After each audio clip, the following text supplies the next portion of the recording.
MST सीटी 2025 maths crash course series के अंदर अभी तक हम लोगों ने डिफरेंशियल इक्वेशन का लेक्चर 1 लेक्चर 2 कंप्लीट किया और इसमें आपका जो कंट्रीब्यूशन था काफी जोरदार रहा है। बहुत सब लोगों ने बहुत सारे पीवाईक्यू सॉल्व किए, क्वेश्चंस को समझा, कॉन्सेप्ट को समझा हम लोगों ने। आज जो है हम लोग इस सीरीज का लेक्चर 3 जो डिफरेंशियल इक्वेशन जो हमारे लिए इंपॉर्टेंट चैप्टर है क्योंकि इसके 3 क्वेश्चन का वेटेज है। आज इसके और कुछ क्वेश्चन हम कंप्लीट करते हैं, जहाँ पे जरूरत पड़ेगी एक बार कॉन्सेप्ट को वापस से रिवाइज कर लेंगे और देखेंगे। You will find that the questions are really simple one और इसमें स्कोरिंग करना जो है वो बहुत आसान है और इसका जो डर है वो डर जो आपका निकल जाएगा।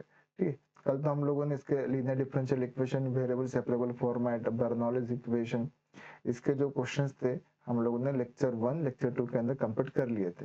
तो चलिए आज कुछ और क्वेश्चन देखते हैं और क्या हमें कुछ नया कॉन्सेप्ट मिलता है। कल तो हम लोगों ने केमिकल काइनेटिक्स जो हमारा क्लास 12 का सिलेबस है उसका भी एक पार्ट जो था फर्स्ट ऑर्डर काइनेटिक्स, जो हमारा first order decay kinetics and first order growth kinetics, इसके भी हम लोगों ने वहाँ पे जो फॉर्मूलेज यूज करके डिफरेंशियल इक्वेशन को थोड़ा सा हमने जल्दी सॉल्व कर लिया था। ठीक है, चलिए आज इसको और कंप्लीट करते हैं। Let's move for the further next questions, देखते हैं आगे।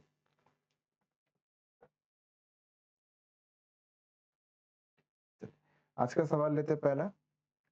फर्स्ट क्वेश्चन है, मतलब general solution of dy by dx plus sine of x plus y upon 2 is equal to sine of x minus y upon 2। ठीक है, यहाँ पे आप देखो नॉर्मली तो हमें सिर्फ साइन x साइन y दिया होता है, बट यहाँ पे तो sine of x plus y upon 2 और sine of x minus y upon 2 दे दिए। तो सॉल्यूशन निकालना है मतलब मुझे y पता करना है। ठीक है, जनरल सॉल्यूशन निकालना मतलब c के टर्म में आएगा, पर्टिकुलर सॉल्यूशन होता तो मुझे उस c को एलिमिनेट करना पड़ता है। तो क्वेश्चन को समझना होगा पहले कि क्या ये हमारा क्वेश्चन जो है वो वेरिएबल सेपरेबल फॉर्मेट में जा रहा है या फिर वो लीनियर डिफरेंशियल इक्वेशन है या फिर वो हमारा होमोजेनियस वाले पार्ट में जा रहा है। ठीक है, तो इसको कंप्लीट करते हैं, पहले देखते हैं। सबसे पहले हम लोग साइन वाला पार्ट जो इसको सिंप्लीफाई कर लेते हैं। देखिए इसको सिंप्लीफाई करें तो हमारे पास कैसे बनेगा ये। देखिए तो इसको पहले यहाँ पे देख लेते हैं कि this is dy by dx plus, अब sine of A plus B का फॉर्मूला में जो है यहाँ पे यूज करने वाला हूँ। Sine of A plus b हमें पता है कि sine of A plus b जो होता है दिस इज, देखो यहाँ पे हम यूज कर लेंगे sine of A plus B use कर लेंगे और दूसरे वाले केस में हम यूज कर लेंगे sine of A minus b. अब sine of A plus b में ए हमारे लिए एक तरीके से क्या है, यहाँ पे ए जो है हमारे लिए एक तरीके से x/2 है और बी जो है हमारे लिए वो y/2 है। तो sine of A plus B का फॉर्मूला होता है हमारा साइन ए कॉस बी, साइन ए कॉस बी प्लस कॉस ए साइन बी, कॉस ए साइन बी। मतलब जहाँ पे ए दिख रहा है वहां पे x/2 पुट कर दो, बी की जगह y/2 पुट कर दो, खत्म हो जाएगा। Sine of A minus B में क्या होता है, तो बस कुछ नहीं फर्क होता है यहाँ पे कि अगर प्लस है माइनस हो जाएगा, प्लस है तो ये माइनस हो जाएगा, इतना ही फर्क है, बाकी फॉर्मूला ऑलमोस्ट हमारा सेम होता है। ठीक है, चलो तो यहाँ पे हमें देख लिया कि फॉर्मूला कौन सा यूज करना है हमारे पास। तो यहाँ पे अकॉर्डिंगली मैं फॉर्मूला यूज कर लेता हूँ। ये हो जाएगा मेरे पास साइन ए मतलब x/2 था, साइन ए कॉस बी, बी मतलब मेरे पास y/2 था, sine A cos B plus cos A sine B, cos a into sine b, sine B मतलब हो जाएगा मेरे पास यहाँ पे y/2 हो जाएगा। ये हमारा LHS जो है कंप्लीट हो गया। RHS में आ जाते हैं। RHS में देखते हैं अपन लोग साइन ए कॉस बी माइनस आ जाएगा cos A and sine B. इस तरीके से हमारा क्वेश्चन जो सिंप्लीफाई हो गए। अब हम देख लेते हैं कि जो कुछ कॉमन चीज है क्या हम उनको एलिमिनेट कर सकते हैं। यहाँ पे अगर देखें तो sign x/2 into cos y/2 और RHS साइड में भी है, दोनों सेम साइन के साथ है, इनको हम कट कर सकते हैं क्योंकि इसको अगर इधर ट्रांसफर करेंगे अपन लोग तो माइनस हो जाएगा। बट जो दूसरा वाला पार्ट है कॉस x साइन y वाला जो पार्ट है उसमें हम कैंसिल नहीं कर सकते क्योंकि वो माइनस वाला पार्ट इधर आके वो प्लस हो जाएगा। ठीक है, तो एक काम करते जो LHS है उधर हम डिवाइड बाय देख सकते हैं और बाकी जो हिस्सा है उसको हम राइट साइड में जो है उसको लेके आ जाते हैं। चलो अब यहाँ पे अगर देखेंगे तो यहाँ पे हो जाएगा हमारे पास dy by dx d y by d x will be equal to, अब कॉस वाला हिस्सा अगर इधर आ गया तो ये बेसिकली कितना हो जाएगा, this will be minus two times, ये हो जाएगा अपना cos x by two into sine y by two, ऐसा हो जाएगा ये minus two times cos x by two into sine y by two. ठीक, अब यहाँ से हम क्या कर सकते हैं ना कि यहाँ से अपन लोग x वाला पार्ट अलग कर लेते और y वाला पार्ट जो उसको अलग कर लेते, जिससे कि हमारा वेरिएबल सेपरेबल, क्योंकि हमारा मेन कॉन्सेप्ट तो क्या था, हमें y पता करना है। y पता करने के लिए हमें वो either equation variable separable format में होना चाहिए या तो फिर हमारा इक्वेशन जो है वो लीनियर डिफरेंशियल में होना चाहिए। लीनियर से बनने से रहा, लीनियर तो बनेगा नहीं है, तो यहाँ पे वेरिएबल सेपरेबल फॉर्मेट में लेके आ जाते हैं और ये हमारे पास बन जाएगा यहाँ पे dy upon sine y by two, this is equal to minus sine है सही, और ये इसको मैं कर लेता हूँ two times cos x by two into d x कर लेता हूँ।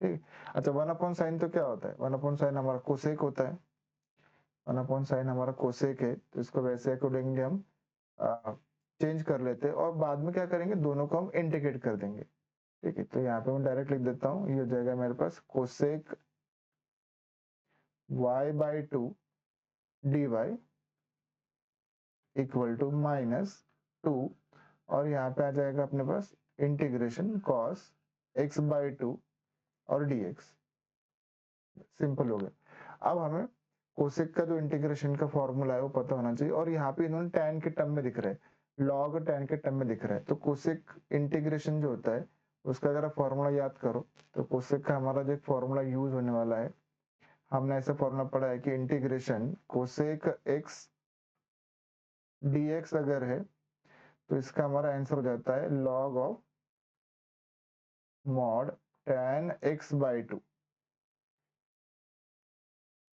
ठीक है, इस ऐसा भी एक फॉर्मूला हमारे पास कोसेक के लिए हमारे पास है। यहाँ पे वो x के जगह पे वो y बाई टू है। ठीक है, तो y बाई टू जो है तो अकॉर्डिंगली x के जगह पे y बाई टू पुट कर देना है। बाकी इंटीग्रेशन cos x हमें पता ही है, वो तो sin x होता है। ठीक है, तो accordingly sin x by to हो जाएगा। बस फॉर्मूले को हमने यूज कर लिया कि कौन सा फॉर्मूला यूज होने वाला है ये हमने समझ लिया, इसको हमें यूज करना है। अब बाकी जो इक्वेशन बचा है उसमें रिमेनिंग जो वैल्यूज है उसको हम पुट कर देते हैं। ठीक है, अब वैल्यूज को अगर पुट करोगे आप, देखो क्या हो जाएगा, कोसेक का इंटीग्रेशन जो हो जाएगा हमारे पास लॉग और tan x बाई टू था, यहाँ पे x मतलब ही y बाई टू था, तो ये हो जाएगा हमारे पास tan of y by four हो जाएगा, tan of y by four. ये मॉड लगाना चाहिए हमें लॉग, क्योंकि लॉग हमेशा पॉजिटिव नंबर के लिए डिफाइन होता है। Divided by one by to करना पड़ेगा। ठीक है, y बाई टू था तो y बाई टू का जो डेरिवेटिव है वन बाई टू, वहां पे x होता है तो x का डेरिवेटिव नीचे वन लिखते नहीं अपन लोग, बाकी अदरवाइज तो डेरिवेटिव नीचे डिवाइडेड होता है। यहाँ पे y बाई टू का जो डेरिवेटिव है with respect to y, one by two हमने नीचे सेट कर दिया। अब हमारा जो राइट साइड वाला हिस्सा है वहां पे आ जाते हैं, वहां पे क्या दिया हुआ है हमें माइनस टू, कॉस का इंटीग्रेशन क्या होता है हमारा, कॉस का इंटीग्रेशन होता है साइन, तो ये साइन हो जाएगा, x बाई टू है तो इसको x बाई टू कर देंगे, x बाई टू का जो डेरिवेटिव है वो वन बाई टू हो जाएगा प्लस इंटीग्रेशन कांस्टेंट c यहाँ पे आ जाएगा। तो यहाँ पे अगर देखिए तो वन बाई टू वाला जो पार्ट है वो दोनों तरीके से कट हो जाएगा, ये वाला पार्ट इसको कट कर दो आप यहाँ से। ठीक है, मतलब वो टू जो है मैं उसको c से मल्टीप्लाई कर दूंगा ऑब्वियसली, ऐसे कुछ नहीं है। अगर आपको डायरेक्ट नहीं करना है, आप ये देखो कि इसको अगर हम एक मिनट, ये थोड़ा सा हाँ हो गया, यहाँ पे बेसिकली क्या है ना कि वो c जो है उसको मैं टू से मल्टीप्लाई करके बाद में वन बाई टू को दोनों तरीके कैंसिल कर दूंगा, और टू टाइम c जो उसको एक नया कांस्टेंट c बोल दूंगा। बाकी कुछ है नहीं, डायरेक्ट हम कर सकते हैं ऐसा, c के बारे में तो सोचना नहीं, क्योंकि कांस्टेंट कुछ भी हो जाए ज्यादा फर्क पड़ेगा नहीं, क्योंकि हमें जनरल सोल्यूशन पता करना। हाँ, पर्टिकुलर सोल्यूशन होता तो फिर वहां पे हम देखते। तो यहाँ पे इसको सिंप्लीफाई कर देता हूँ, log of tan y by four और minus two times sine x by two. ठीक है, और प्लस c कर देता हूँ कांस्टेंट। इसको जो आपने रीअरेंज कर देना है और देखिए कौन सा ऑप्शन हमारा मैच कर रहा है। तो ये माइनस साइन जो इधर आके प्लस हो जाएगा और देखते हैं कि कौन सा ऑप्शन हमारा यहाँ पे मैच कर रहा है। देख लेते हैं यहाँ पे कौन सा ऑप्शन मैच कर रहा है हमारा। तो log ऑफ tan y/4 तो हमारा आ गया है, log ऑफ tan y/4 आ गया है। उसके बाद हमें चाहिए था equal to -2 sin x/2 -2 sin x/2 plus c। देखो हमारा जो बी ऑप्शन है ना, आई थिंक बी ऑप्शन हमारा बराबर मैच कर रहा है यहाँ पे। और डी में तो हमें कुछ तो गड़बड़ देके रखा है। और log of tan y/2 plus π/4 ऐसा तो कुछ हमारा मैच नहीं कर रहा है। आई थिंक बी आंसर जो है हमारा ये सही में मैच कर जाएगा। ठीक है, चलिए बी ऑप्शन जो इसको टिक कर लेते हैं, बी ऑप्शन हमारा सही हो जाएगा। ठीक है, चलो तो यहाँ पे हमारा ऑप्शन जो वो मैच कर गया है। तो आगे वाला क्वेश्चन जो है उसको देखते हैं। Let's see for the next question. ठीक है, अगला सवाल है हमारा द पर्टिकुलर सॉल्यूशन। ओके, यहाँ पे क्लियरली बोल दिया पर्टिकुलर सॉल्यूशन निकालना मतलब हमें इंटीग्रेशन कांस्टेंट सी जो पता करना होगा। x into y d y by d x equal to x square plus 2y² ऐसा दिख रहा है। और मुझे ये होमोजेनस इक्वेशन दिख रहा है क्योंकि यहाँ पे जो पावर है x और x की जो और y की जो पावर है 2 है और x इंटू वाई यहाँ पे भी सम ऑफ द पावर जो वो 2 हो रहा है। मतलब क्लियरली क्वेश्चन हमारा होमोजेनस होने वाला है। D y by d x के बाद में कुछ नहीं चाहिए, तो d y by d x equal to यहाँ पे x इंटू वाई जो था इसको डिवाइड कर लो यहाँ से। जब इसको डिवाइड कर लोगे तो ये x square divided by x y कर देता हूँ।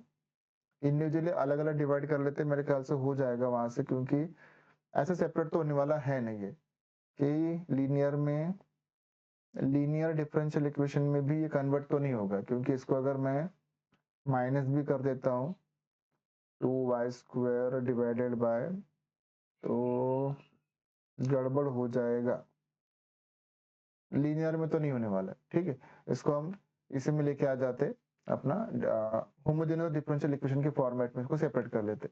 X square upon x upon y, x into y कर दिया plus 2y² divided by x into y कर लेते। ठीक है, ये आप डायरेक्ट एक ही कॉमन लिखना चाहते हो तो भी लिख दो, कोई फर्क नहीं पड़ेगा वैसे। और हमारे होमोजेनियस वाले पार्ट में कॉन्सेप्ट क्या होता है कि put y is equal to vx होता है और इसको हम डिफरेंशिएट कर लेते हैं विद रिस्पेक्ट टू x। हमें यहाँ पे मिल जाता है dy by d x equal to v plus x dv by d x. इस तरीके से हमें मिल जाएगा। बस ये वैल्यू जो इधर हम पुट कर लेते हैं और देखते हैं कि हमारे वैल्यू जो कैसे यहाँ पे सेट हो रही है। तो dy बाई डी एक्स की जगह पे हम लिख देंगे v plus x dv by d x कर देते हैं। ठीक है, और जो बाकी वैल्यूज है उसको एक्स स्क्वायर प्लस 2y² था, y की वैल्यू में मुझे पुट कर देनी है, vx पुट कर देनी है। तो यहाँ पे कितना बन जाएगा v² x² बन जाएगा divided by x into y था, तो y की वैल्यू मैंने पुट कर दिया, vx पुट कर दिया। तो ऊपर से जो x² कॉमन निकाल लेता हूँ। अगर x² कॉमन निकाल लिया तो ऊपर हमारे पास बचेगा 1 प्लस 2v² बचेगा और डिवाइडेड बाय यहाँ पे अपना x² इंटू v है। x² को कट कर दो, एक जो v है हमारा लेफ्ट हैंड साइड में उसको राइट हैंड साइड में लेके आ जाते, तो हमारे पास क्या बनेगा, देखो अब बनेगा हमारे पास x dv by d x, क्योंकि हम इसको वेरिएबल सेपरेबल फॉर्म में लाना पड़ेगा। 1 plus 2v² upon v minus v कर दिया, इसको सॉल्व कर दिया, इसका डिनोमिनेटर सेम कर दिया, पहले क्रॉस मल्टीप्लाई कर दिया। ये हो जाएगा हमारे पास 1 plus 2v² minus v² upon v हो जाएगा। इसको थोड़ा फर्दर सॉल्व कर लेते हैं।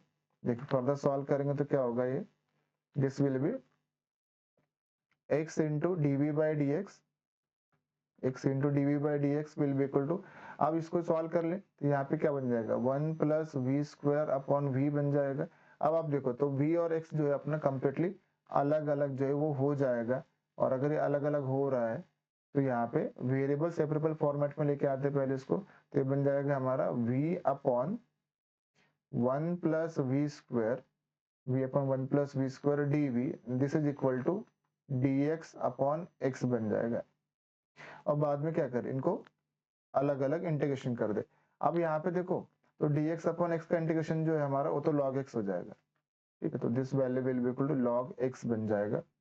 अब यहाँ पे अगर देखें ना तो 1 plus v² one plus v square का जो डेरिवेटिव है वो टू वी होता है, तो ऊपर जो एक टू को मैं मल्टीप्लाई कर लेता हूँ और एक बार टू से मैं डिवाइड कर लेता हूँ।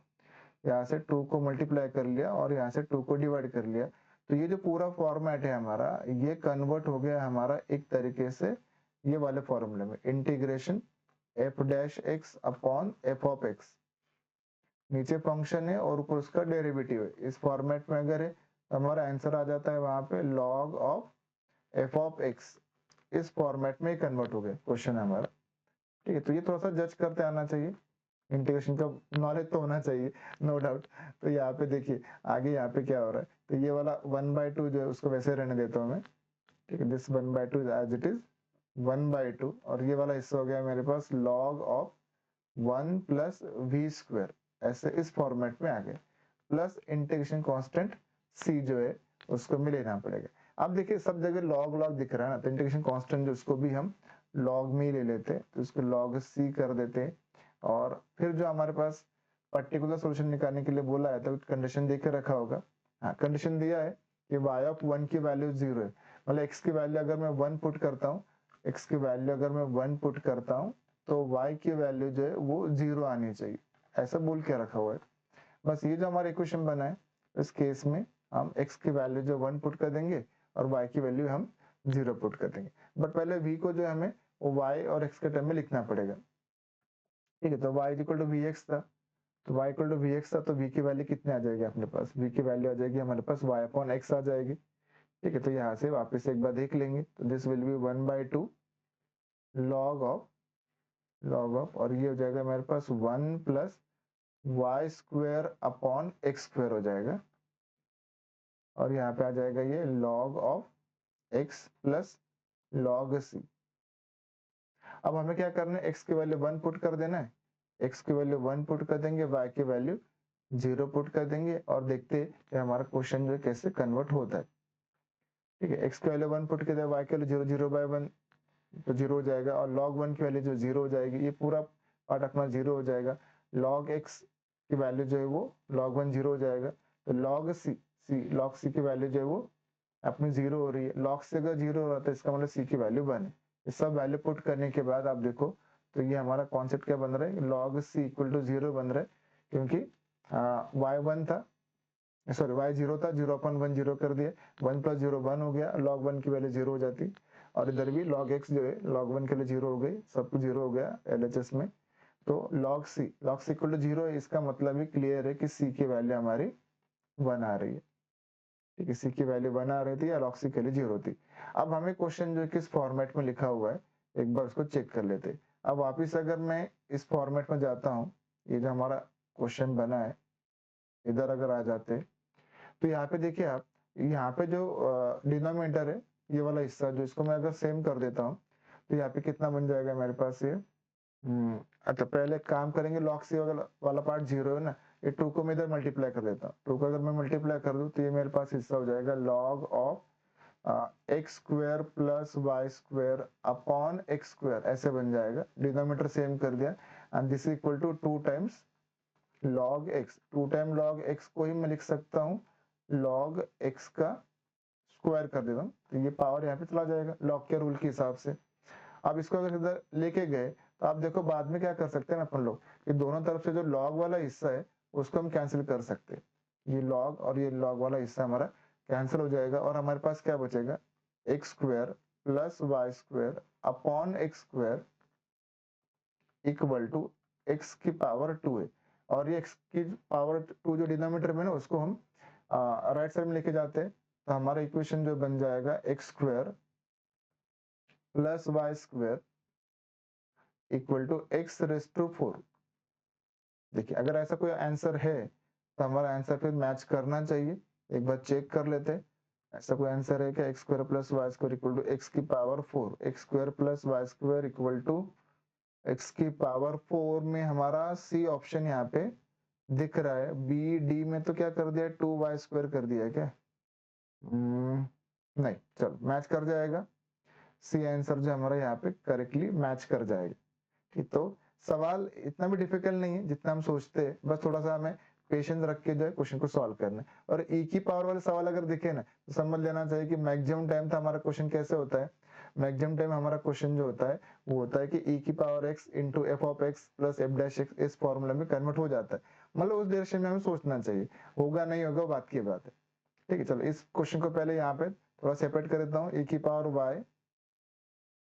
पावर y अपॉन e की पावर x कर देता हूँ। ठीक है, वो माइनस पावर था तो पावर रूल लगा के इसको ऐसे कर दिया, dy by d x equal to y into sine x plus cos x. Sine x का डेरिवेटिव कॉस एक्स दिख रहा है तो हो सकता है ये e raise to x f of x वाले फॉर्मूले में कन्वर्ट हो जाए। ठीक है, divided by 1 plus y into log y। तो यहाँ पे पहले तो मुझे ना y और x वाले पार्ट अलग अलग होते दिख रहे, तो इनको पहले हम अलग अलग सेपरेट कर लेते हैं। ठीक है, इनको अगर हम अलग सेपरेट कर लेंगे तो हमारे पास कैसे बनेगा, देखिए आप, ये बन जाएगा हमारे पास e की पावर y, ये जो डिनोमिनेटर था वो उधर चला गया, और ये बन जाएगा मेरे पास 1 plus y into log y divided by y कर दिया, इक्वल टू RHS में हो जाएगा हमारे पास e की पावर x, और यहाँ पे बन जाएगा साइन x कॉस x और dx, और यहाँ पे हमारे पास था एक dy था। बस यहाँ पे क्या करना ना, इनको हम अलग अलग जो है इंटीग्रेट कर देते हैं, इनको बाद में हम इंटीग्रेट कर देंगे तो आप देखो तो यहाँ पे मेरे पास जो है वो कॉन्सेप्ट तो मेरे पास बनता हुआ दिख रहा है, e की पावर x वाला। इस साइन x को अगर मैं f ऑफ x मानता हूँ तो cos x जो है मेरे पास एक तरीके से साइन का जो डेरिवेटिव है वो हो जाएगा मेरे पास f डैश x हो जाएगा। अब e की पावर x और ब्रैकेट में f of x plus f dash x है, तो इसका हमारा सीधा सा आंसर होता है इंटीग्रेशन का e की power x into F of x, ये हमारा आंसर हो जाता है। ठीक है, इसको अब RHS वाला हिस्सा बचा है उसको भी देख लेते हैं। RHS वाले हिस्से में क्या करते हैं कि यहाँ पे अगर देखेंगे तो देखिए e की पावर y है, e की पावर y है, और जो डिनोमिनेटर में y था उसको अलग अलग हम डिवाइड कर लेते हैं। अलग अलग डिवाइड करेंगे तो ये 1 बाय y हो जाएगा, और y into log y upon y करेंगे तो ये वैल्यू हमारा log y हो जाएगा। दिस इज इक्वल टू, यहाँ पे हो जाएगा अपने पास इंटीग्रेशन e की power x into sine x plus cos x dx। ठीक है, यहाँ पे भी अपना dy था, तो यहाँ पे देखिए आपकी log y जो है, log y को अगर मैं f ऑफ y मान लेता हूँ, ये वाला हिस्सा जो है वो f ऑफ y है, तो 1 अपॉन y जो है वो बेसिकली क्या हो रहा है, ये f डैश y हो रहा है। और हमने इंटीग्रेशन के फॉर्मूले में ये पढ़ के रखा था कि इंटीग्रेशन, देखो हमने ऐसे पढ़ के रखा हुआ है, यूज e की power x into bracket f of x plus f dash x dx।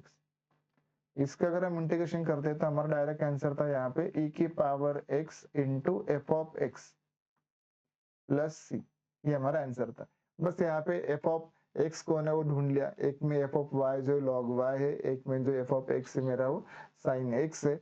बस वैल्यूज को पुट कर दो और देखो फिर आपका जो आंसर है वो बिल्कुल सिंप्लीफाई हो जाएगा। यहाँ पे RHS साइड में आंसर आ जाएगा हमारा e की power y into log y, this is equal to e की पावर x इंटू यहाँ पे बन जाएगा हमारा sine x plus integration constant c। बस यही हमारा फाइनल आंसर होना चाहिए। इस फॉर्मेट में अगर देखते हैं तो फिर हमारा ऑप्शन कौन सा मैच कर रहा है वो देख लेंगे, और e की पावर y log y और e की power x sin x plus c। देखो e की पावर, पहला ऑप्शन हमारा बिल्कुल मैच कर रहा है, परफेक्ट एकदम। तो क्वेश्चन सिंपल है, थोड़ा हमें पेशेंस रख के जो है चीजों को देखना है तो हमारे क्वेश्चंस हो जाएंगे। ठीक है, चलो अगला सवाल ले लेते। अगेन हमारा order and differential, order and degree वाला सवाल जो वापिस आ गया है। बहुत बच्चे कंफ्यूज हो जाते हैं कि कांस्टेंट गिन लेते हैं ना, C1 प्लस C2 और दो कांस्टेंट, C3 एक कांस्टेंट, C4 चौथा एक कांस्टेंट, C5 पांचवा कांस्टेंट, 5 कांस्टेंट ऑर्डर 5 कर दो, गया क्वेश्चन वहां पे डूब गया क्वेश्चन में आपका। बट आप देखो ना कि C1 प्लस C2 दो नंबर है, दो नंबर का एडिशन जो एक नंबर बनेगा, मतलब यहाँ पे क्लियरली समझ में आ रहा है कि C1 प्लस C2 जो है एक नंबर बन रहा है। चलो इस नंबर को मैं A मान लेता हूँ, क्योंकि हमने प्रीवियस लेक्चर में भी ऐसा एक सवाल जो देखा था। ठीक है, अब यहाँ पे जो है दूसरा जो है C4 जो वाला हिस्सा हमारा उसको देख लेते हैं। यहाँ पे देखेंगे तो C4 इंटू ई की पावर x इंटू ई की पावर 5, शायद ये रिपीटेड क्वेश्चन लग रहा है मुझे, तो हमने ऐसा कुछ देखा था। तो C4 भी एक नंबर है, ई की पावर 5 ये भी एक नंबर है, तो इन दो नंबर को अगर मैं मल्टीप्लाई करूँ तो भी एक नंबर ही बनने वाला है। इन दोनों को मल्टीप्लाई करके एक नंबर बनेगा, वो b बन गया मेरे पास। ठीक है, अगर ये b बन गया है, अभी देख लेते हैं हमारे पास कौन कौन बचा हुआ है। अब हमारा इक्वेशन जो है थोड़ा सा सिंप्लीफाई हो गया है। C1 प्लस C2 को मैंने a बोल दिया है, y equal to a into cos of x plus C3 minus C4 e की पावर 5, ये मिला के मेरा कुछ तो b बन गया है, b और इंटू e की पावर x। अब आप देखो तो ओवरऑल हमारे पास नंबर कौन कौन बचे हुए ना, वही हमारे कांस्टेंट है। नंबर कौन कौन सा बचा हुआ है, तो यहाँ पे देखो तो ये a वाला हिस्सा एक नंबर दिख रहा है मुझे, b वाला हिस्सा जो ये कांस्टेंट है, दो कांस्टेंट हो गए, और C3 पता नहीं ना, cos of x plus what, x plus 5 है, 7 है, 8 है, 10 है, मुझे पता नहीं, मतलब ये वाला हिस्सा जो है ये भी एक कांस्टेंट है। तो एज सच हमारे पास टोटल जो है 3 कांस्टेंट हो गए, और हमने तो पढ़ा है जितने कांस्टेंट होते हैं उतना ही उसका ऑर्डर होता है, मतलब उतनी बार उसके डेरिवेटिव देना पड़ता है। तो यहाँ पे एकदम सिंपल हो जाएगा, एक क्वेश्चन ऑर्डर पूछा गया था and the answer will be third option, C equal to sorry order will be equal to 3 आ जाएगा। ठीक है, तो ये बढ़िया सवाल था, मतलब ये क्वेश्चन थोड़ा फंसाने वाले होते हैं, यहाँ पे थोड़ा हमें पेशेंस रख के काम करना है। चलो अगला सवाल ले लेते हैं वापस से। cos x divide by dx minus y sine x equal to 6x दिख रहा है, तो डिवाइड बाय dx के बाजू में कुछ नहीं चाहिए, पहले दिमाग में बिठा लेना कि डिवाइड बाय dx अकेला होना चाहिए, तभी वो डिवाइड dx अलग अलग कर पाते हैं अपन लोग। तो cos x उसके बाजू में था, उसको नहीं चाहिए, उसको डिवाइड कर दो। अब उसको अगर डिवाइड कर दोगे तो आपके पास इक्वेशन कैसे बनेगा, divide by dx minus y sine upon cos, ये वैल्यू बन जाएगा हमारा tan x बन जाएगा, और 6x और 1 अपॉन कॉस हमारा हो जाता है सेक, मतलब सेक x हो जाएगा। अब आप देखो तो ये इक्वेशन हमारा लीनियर डिफरेंशियल इक्वेशन बन गया है, बिल्कुल परफेक्ट है। This is our linear differential equation में कन्वर्ट हो गया है। और यहाँ पे हमारा जो p वाला पार्ट है, जो y का कोएफिशिएंट होता है वही p है, p मतलब हमारे पास यहाँ पे माइनस tan x है, इसका हमें इंटीग्रेशन की जरूरत पड़ेगी, तो इसको इंटीग्रेशन कर लेते हैं। यहाँ पे आ जाएगा हमारा integration p dx will be equal to minus integration tan x और dx। अब इंटीग्रेशन tan x dx कितना होता है अपना, ये हो जाता है अपना, माइनस साइन तो बाहर ही से, ये हो जाएगा अपना log of mod sec x हो जाएगा। ये -1 जो इसको पावर में लगा दो, पावर में लगाने से फायदा ये हो गया है कि ये बन जाएगा हमारा log ऑफ सेक x, और उसकी पावर -1 है, और a की पावर -m अगर है तो उसको हम 1 अपॉन कर लेते हैं, मतलब एक तरीके से ये क्वेश्चन हमारा बन रहा है log of 1 upon sec x, ऐसा बन गया। ठीक है, अब हमें इंटीग्रेटिंग फैक्टर पता करना था। इंटीग्रेटिंग फैक्टर क्या होता है हमारा, इंटीग्रेटिंग फैक्टर होता है हमारा e की पावर में इंटीग्रेशन p dx। और हमने देखा कि linear differential equation maximum time तो वो लॉग वाले केस जब बनते तो वो लॉग और e गायब हो जाएगा, e की पावर में हो जाएगा हमारा यहाँ पे log of 1 upon sec x to the base e था, तो ये देखो हमने, ये तो ये कट हो जाएगा और हमारे पास बन जाएगा सिंपली 1 अपॉन सेक x, ये हमारा इंटीग्रेटिंग फैक्टर आ जाएगा। अब इंटीग्रेटिंग फैक्टर अगर पता है तो हमारा जो जनरल सॉल्यूशन होता है वो आ जाएगा, जनरल सॉल्यूशन जो हमारा वो बन जाएगा y इंटू इंटीग्रेटिंग फैक्टर मेरा 1 upon sec x equal to integration q वाला हिस्सा क्या था हमारा, चलो q वाला हिस्सा था हमारा, मुझे लगता है कि 6x और सेक x कुछ तो था, हाँ 6x इंटू सेक x था, q वाला हिस्सा था हमारा 6x इंटू सेक x था, multiply by integrating factor 1 upon sec x dx, ऐसे होता है। तो आप देखिए यहाँ पे सेक x कट हो जाएगा, खाली इंटीग्रेशन 6x बचेगा, जिसका इंटीग्रेशन आपको आता है, ये बन जाएगा 6x स्क्वायर बाय 2 बन जाएगा, प्लस c है, इसको थोड़ा सिंप्लीफाई कर दो तो 6/2 मतलब ये 3 हो जाएगा, तो ये हो जाएगा आपका answer 3x² plus c, this is y upon sec x। इस तरीके से हमारा आंसर जो कन्वर्ट हो जाएगा। अब हमारा आंसर किस फॉर्म में देखे रखा, अच्छा 1/sec क्या होता है, 1/sec तो cos होता है, मतलब इसको तो मैं cos के टर्म में भी लिख सकता हूँ, ठीक है, I can write this in terms of cos। तो ये मेरे पास बन जाएगा y इंटू cos x equal to 3x² plus c. इस फॉर्मेट में अगर हमारा आंसर है तो फिर हमारा आंसर जो है सही है, ठीक है।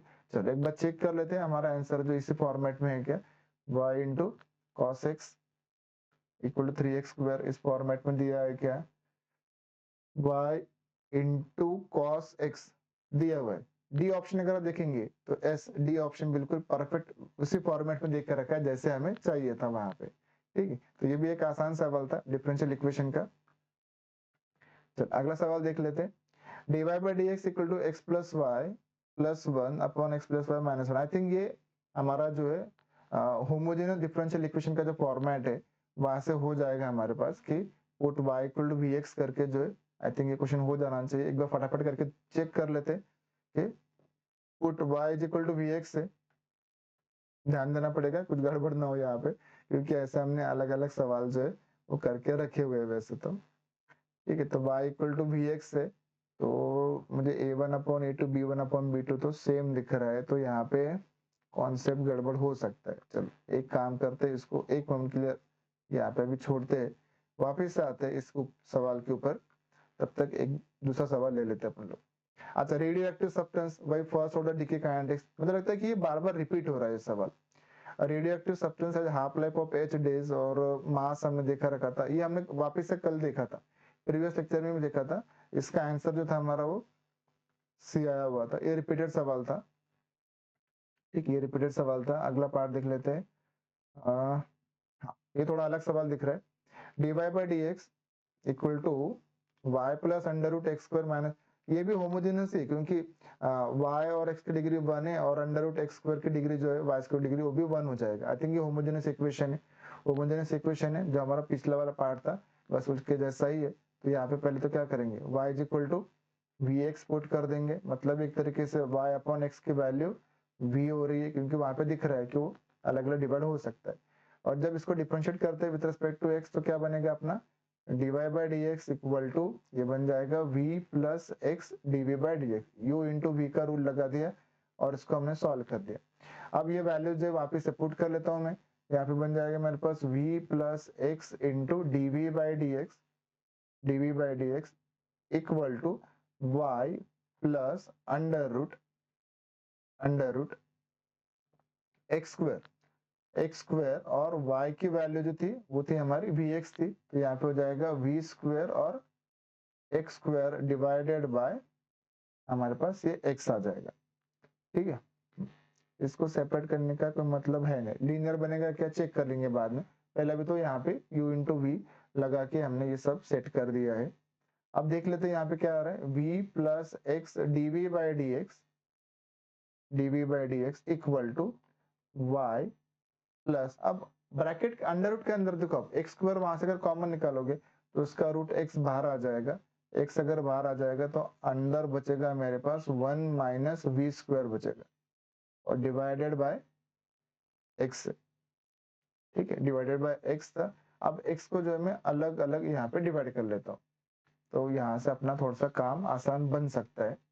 तो यहाँ पे बन जाएगा ये v plus x d by d x, v plus x d by d x equal to y upon x plus under root, ये वाला हिस्सा बन गया है मेरे पास, x कैंसिल हो जाएगा, 1 माइनस वी स्क्वायर बनेगा, बट y अपॉन एक्स क्या था, y अपॉन एक्स तो हमारा v था, इसको वापस से पुट कर लेते हैं। इसको वापस अगर पुट करोगे तो हमारे पास क्या बनेगा, देखो ये बनेगा v plus x d by d x equal to, ये v बन गया plus under root 1 minus v square, under root 1 minus v square ऐसा बनेगा। अब आप देखो तो यहाँ से v और ये v वाला पार्ट जो कट कर दिया और अब पूरा इक्वेशन जो आपका v और s के फॉर्म में अलग अलग सेपरेट हो जाएगा। और ऐसा ही होता है होमोजेनियस में, हमेशा हमारा इक्वेशन जो बाद में वो वेरिएबल सेपरेबल फॉर्मेट में आ जाएगा। अब यहाँ पे देखो तो ये dv upon under root 1 minus v square को इधर लेके आ जाता हूँ, इसका इंटीग्रेशन कर देंगे बाद में, और इधर हो जाएगा हमारे पास dx अपॉन x हो जाएगा, बाद में इसको सेपरेट इंटीग्रेट करो, इसको सेपरेट इंटीग्रेट करो। अब ये हमारा स्टैंडर्ड फॉर्मूला आ जाएगा, साइन इनवर्स x वाला फॉर्मूला है, यहाँ पे वो साइन इनवर्स v हो जाएगा इसका integration, sine inverse v equal to log x plus c आ गया, और v क्या था हमारा, तो v y is equal to v x था, तो v की वैल्यू y अपॉन x था, मतलब ये बन जाएगा हमारे पास sine inverse of y upon x equal to log x plus c. इस फॉर्मेट में जो है हमारा क्वेश्चन जो कन्वर्ट हो जाएगा। चेक कर लेते हैं, हमें कुछ पर्टिकुलर सॉल्यूशन बोला है कि किस फॉर्मेट में बोला है, नहीं ठीक है। तो साइन इनवर्स क्या था हमारा, sine inverse y upon x equal to log x plus C, sine inverse y upon x log x plus सी। डी ऑप्शन हमारा परफेक्ट मैच कर रहा है। यहाँ पे देखिए क्वेश्चन सिंपल था, बाकी थोड़ा सा हमने दिमाग लगाया और काम हो जाता है। तो डिफरेंशियल इक्वेशन जो है ना, ये बड़ा स्कोरिंग चैप्टर है, तो हमें इसमें डरना ही नहीं चाहिए। वापिस आ जाएगा बैक्टीरिया का सवाल। कल भी हम लोगों ने क्वेश्चन देखे थे कि growth kinetics, first order growth kinetics का कॉन्सेप्ट जिसको समझ में आ गया है केमिकल काइनेटिक्स चैप्टर के अंदर, जिन्होंने केमिकल काइनेटिक्स का वीडियो नहीं देखा था एक बार देखेंगे तो ये सवाल जो आपके और ज्यादा आसान हो जाएंगे। अदरवाइज इसको हम डिफरेंशियल इक्वेशन से सॉल्व कर सकते हैं, नो डाउट। ठीक, हम दोनों तरीके से करके इसको चेक कर लेंगे चाहो तो। In a certain culture of bacteria the rate of increase is proportional to the number present. Bacteria का अमाउंट कितना है, तो जो भी अमाउंट उसको वो उसका रेट प्रोपोर्शनल है। चलो अमाउंट मान लेते हैं कि मेरे पास कुछ तो n अमाउंट है, तो मैं से बोल दूंगा कि dn बाई dt उसका जो रेट है this is proportional to n है। अगर ये प्रोपोर्शनल है तो मतलब ये बोलना चाह रहे एक तरीके से कि dn बाई dt जो है दिस इज इक्वल टू की कांस्टेंट है इनटू n हो जाएगा। और जब इसको हम इंटीग्रेशन करते हैं वेरिएबल सेपरेबल फॉर्मेट पर लेके आ जाएंगे, dn बाई n कर देंगे, इसको इंटीग्रेट कर दो अलग से, और यहाँ पे के dt जो है उसको अलग से इंटीग्रेट कर दो, तो यहाँ पे बन जाता है हमारा ये log n इक्वल टू के टी प्लस सी, इस फॉर्मेट में आ जाएगा। और हमें जो डाटा देके रखा है इनिशियल कंडीशन होता है वो सी पुट करने के लिए, सी फाइंड आउट करने के लिए, और फिर बाकी जो कंडीशन है उनको यूज करके हम कर सकते हैं। बट लंबा चौड़ा ये पूरा कैलकुलेशन से हम जाएंगे, हो सकता है ये ऐसे हो जाएगा। बट इसका दूसरा जो सिंपल सा पार्ट था जिसको फर्स्ट ऑर्डर काइनेटिक्स समझ में आता है, देखिए इनके लिए क्वेश्चन जो है ना मुझे लगता है कि और थोड़ा शॉर्ट फॉर्म में हो सकता है। फर्स्ट ऑर्डर ग्रोथ काइनेटिक्स मतलब जहां पे वो इंक्रीज हो रहा है, देखो रिएक्टेंट वाले केस में तो क्या होता है, रिएक्टेंट का अमाउंट डिक्रीज होता है, और ग्रोथ काइनेटिक्स मतलब बैक्टीरिया हो गया, वायरस हो गया, इनकी अमाउंट जो बढ़ती है। ठीक है, तो ये हो गया हमारा और मेथड जो हम लोग ये देख लेते कि फर्स्ट और ग्रोथ काइनेटिक्स जब हम करते हैं तो हमारे पास इक्वेशन बन जाता है वहां पे कि nt मतलब amount present at any time t, this is equal to n0 e की पावर kt। अगर हमने first order rate of the reaction जब देखा था तो ये हमारा फॉर्मूला ऐसा ही बना था, nt equal to n0 e की पावर माइनस kt बनता है। अच्छा माइनस क्यों बनता है, क्योंकि हमारा रिएक्टेंट का कॉन्सेंट्रेशन कम होता जाता है, यहाँ पे बैक्टीरिया का अमाउंट बढ़ता जा रहा है, इसलिए e की पावर kt कर दिया। देखिए शॉर्टकट तरीका बता रहा हूँ, बाकी क्वेश्चन हो जाएगा। nt क्या है, nt वो अमाउंट है किसी भी मोमेंट पे, किसी मोमेंट मतलब शुरुआत में 5 मिनट के बाद, 10 मिनट के बाद, 2 दिन के बाद, वट एवर। n0 शुरुआत का अमाउंट है, t वो टाइम है, कि अपना प्रोपोर्शनलिटी कांस्टेंट था। अब यहाँ पे देखो उसने क्या बोला है, इफ देयर आर 10 की power 4 at the end of 3 hours and 4 into 10 की power 4 at the end of 5 hours, then there were dash in the beginning. शुरुआत में कितने थे वो पता नहीं, बट वो बोल रहे कि 3 घंटे के बाद कितने थे, 5 घंटे के बाद कितने थे। ठीक है, चलो एक काम करते, 3 घंटे के बाद कितने, तो वो बोल दिया उन्होंने, मतलब eight the end of 3 hours, T की वैल्यू जब 3 है तो एन टी की वैल्यू जो है वो 10 की पावर 4 है। चलो यहाँ वैल्यू पुट कर लेता हूँ मैं, 10 की पावर 4 है, n0 कितना तो शुरुआत में मुझे पता नहीं है, e की पावर में k मुझे पता नहीं, जो भी कांस्टेंट है, टाइम 3 घंटे था तो 3k हो जाएगा, इसको इक्वेशन नंबर 1 बोल देता हूँ। फिर बाद में 5 घंटे के बाद बोल रहा है कि ये वैल्यू हो गया मेरा 4 into 10 की पावर 4 है, वापिस इक्वेशन में 4 into 10 की पावर 4 कर देता हूँ। n0 मुझे पता नहीं है, शुरुआत में कितना था वो पता नहीं था, e की पावर जो है यहाँ पे हम कर देंगे k कितना अपने 5 घंटे के बाद है, सॉरी t 5 घंटे के बाद है तो 5k हो जाएगा, ये क्वेश्चन नंबर 2 कर देंगे।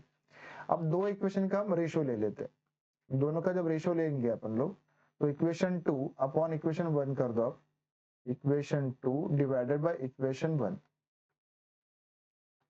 देखिए यहाँ पे क्या हो जाएगा, 4 की 10 की पावर 4 जो कैंसिल हो जाएगा, 4 will be equal to n0 cancel हो जाएगा, e की पावर 5 के अपॉन e की पावर 3 के, मतलब बचेगा 5 में से 3 गए तो 2, e की पावर 2 के बचेगा। e की पावर 2 के का वैल्यू जो मेरा 4 आ गया है। अब यहाँ पे जो है ये वैल्यू मुझे अभी सेट करना पड़ेगा और देखना पड़ेगा कि हमारा ये इक्वेशन है किस तरीके से कन्वर्ट हो रहा है। एट द बिगिनिंग पता करना था, शुरुआत में कितना था ये पता करना था, तो e की पावर 2k है, 3k पता है। अगर ये वैल्यू में किसी इक्वेशन में पुट कर देता हूँ e की पावर 2k का, तो मेरे पास एक e की पावर k बच जाएगा। तो थोड़ा सा क्वेश्चन हमारा यहाँ पे मुझे लगता है कि यहाँ पे हो तो जाना चाहिए था। इस सवाल में देख लेते एक बार, कुछ कैलकुलेशन में गड़बड़ तो नहीं किया अपन लोगों ने। तो चेक करें, 10 की पावर 4 था आफ्टर 3 आवर्स, सही है। 4 इंटू 10 की पावर 4 है आफ्टर 5 आवर्स, और इन द बिगिनिंग कितना था वो पता नहीं था। चलो इन द बिगिनिंग पता नहीं था तो हमने क्या किया, पहले तो इसका रेशियो ले लिया, रेशियो लेके e की पावर जो है 5 में से 3 गए मतलब 2 कर दिया, e की पावर 2k को आई थिंक यहाँ पे लिख सकता हूँ मैं, e की पावर 5k जो है उसको मैं e की पावर 2k इंटू e की पावर 3k ऐसे कन्वर्ट कर दूंगा, तो शायद वहां से जो है ना मेरा आंसर थोड़ा सा सिंप्लीफाई हो जाएगा। देखो ये इक्वेशन 2 जो है इसको थोड़ा सा मैं अलग फॉर्मेट में लिखता हूँ, ध्यान देना क्या बोल रहा हूँ। इक्वेशन 2 जो है उसको थोड़ा सा अलग फॉर्मेट में लिख लेते हैं। फ्रॉम इक्वेशन 2 ये बन जाएगा अपना 4 इंटू 10 की पावर 4 n0 e की पावर 5k को मैं थोड़ा सा ब्रेक कर देता हूँ, e की पावर 3k और e की पावर 2k ऐसे ब्रेक कर देता हूँ, ठीक है। अब आप देखो n0 इंटू e की पावर 3k, इसका वैल्यू जो इक्वेशन 1 से आ जाएगा हमारे पास, ठीक है। n0 इंटू e की पावर 3k जो है इसका वैल्यू जो है हमारे पास इक्वेशन 1 से यहाँ पे आ सकता है। ये जो वैल्यू है ये वैल्यू हमारा कितना हो जाएगा, 10 की पावर 4 हो जाएगा। 10 की पावर 4 यहाँ पे पुट कर देते हैं, 10 की पावर 4 पुट कर देंगे तो गड़बड़ तो हो रहा है लगता है, इधर ये गड़बड़ हो रहा है। e की पावर 2k का वैल्यू, कुछ तो गड़बड़ किया है मैंने, रुको ये क्वेश्चन में कुछ तो गड़बड़ हुआ है। एक काम करते इसको साइड में रखते हैं, पहले अपना जो नॉर्मल मेथड था ना वहां से जाते हैं, मेरे ख्याल से हमारा नॉर्मल मेथड से भी हो तो जाएगा, कोई दिक्कत नहीं, एक बार ट्राई करके देख लेंगे, बट इस क्वेश्चन से हो जाना चाहिए था। चलो वापिस आ जाते हैं हमारा। अब यहाँ पे देखो डाटा क्या क्या देखे रखा है, डाटा देखे रखा था log n, शुरुआत में कितना था वो पता नहीं है, कंडीशन उन्होंने बोल के रखा है कि 10 की पावर 4 हो जाता है eight the end of the 3 hours. तो यहाँ पे ये जो वैल्यू पुट कर लेते हैं कि log ऑफ 10 की पावर 4, 10 की power 4 and this is equal to k और t के वाले कितने थी, 3 घंटे के बाद थी, प्लस c, इसको इक्वेशन नंबर 1 कर दिया, ठीक है। उसके बाद हमें एक और डाटा बोला गया है, दूसरा डाटा बोला गया है कि ये वैल्यू हो जाता है 4 इंटू 10 की पावर 4 हो जाता है, ठीक है। तो यहाँ पे ये वैल्यू इक्वेशन बन जाएगा हमारा log ऑफ 4 इंटू 10 की पावर 4, और ये हो जाएगा 5 घंटे के बाद था तो 5k प्लस c। शुरुआत में कितना था वो पता नहीं है, अच्छा शुरुआत में कितना तो पता नहीं है, तो ऑब्वियसली शुरुआत का जो टाइम होगा इनिशियली टाइम 0 हो जाएगा, उस मोमेंट में कितना वैल्यू होगा तो वो n0 कर लेते हैं अपन लोग। एक काम करेंगे इसको हम बोलेंगे एट इनिशियल, बेसिकली हम क्या करेंगे, उसने बोला कि इनिशियल मतलब जब टाइम 0 है, एट इनिशियल हमारा जो वैल्यू है t का वैल्यू अगर 0 है तो n का वैल्यू जो उसको मैं n0 मान लेता हूँ, शुरुआत में कितना वैल्यू था तो वो n0 था। आई थिंक यहाँ पे भी ये इक्वेशन से कर तो सकते थे, मुझे लगता है कि शुरुआत का जो अमाउंट था e की पावर 0 कर देता मैं, तो e की पावर 0 मतलब ये 1 हो जाता और nt इक्वल टू n0 बन जाता, ठीक है। nt इक्वल टू 0 बन जाता तो मेरे ख्याल से हो तो जाना चाहिए था इधर से भी, 5k में से 3k गए, तो 2k बचेंगे, और 2k का वैल्यू जो है 4, और 10 की पावर जो है 4 तक कट हो जाएगा। ठीक, चलो देख लेते, हम हमारा जो नॉर्मल मेथड से वहां से हम चलते, पहले उसको उस फॉर्मेट में देख लेते। मेरे ख्याल से ये भी हमारा शॉर्ट मेथड था, और अभी मैंने कुछ तो गड़बड़ किया होगा यहाँ पे, देख लेंगे। तो टी के वाले 0 होते हैं, एन के वाले एन 0 है, तो वापस इक्वेशन 1 में अगर मैं जाता हूँ, इक्वेशन 1 2 थोड़ा नंबरिंग गड़बड़ हो गया है, इसको हम 2 कर देते, इसको हम लोग 3 कर देते हैं, क्योंकि 1 हमारा अलग था। तो वहां पे क्या हो जाएगा अपने पास, ये बन जाएगा log ऑफ n0 बन जाएगा, एंड के टी तो 0 था, तो ये वैल्यू अपना सी का आ जाएगा। तो सी की वैल्यू आप ऐसे भी पुट कर सकते हो, log n0 पुट कर सकते हो। ठीक है, अब आपके पास ये सारा इक्वेशन बन गया। अब इन इक्वेशन को हमें बेसिकली क्या करना है, इन इक्वेशन को हमें यहाँ पे सॉल्व कर देना। अब जब दो इक्वेशन को सॉल्व करोगे, तो आप क्या करो ना, दो इक्वेशन को आप सब्ट्रैक्ट कर दो, इक्वेशन 2 में से इक्वेशन 1 जो माइनस कर दो, क्योंकि रेशियो में ले सकते हैं आप ना, क्योंकि log a वहां पे सब्ट्रैक्शन करोगे तो log a minus b, log a minus log b, log a upon b कर दोगे। ठीक, तो वापस से मुझे लगता है क्वेश्चन तो वैसे ही बनने वाला है, फिर भी चलो वापस आ जाते हैं। तो इक्वेशन 3 माइनस इक्वेशन 2 कर देते, इक्वेशन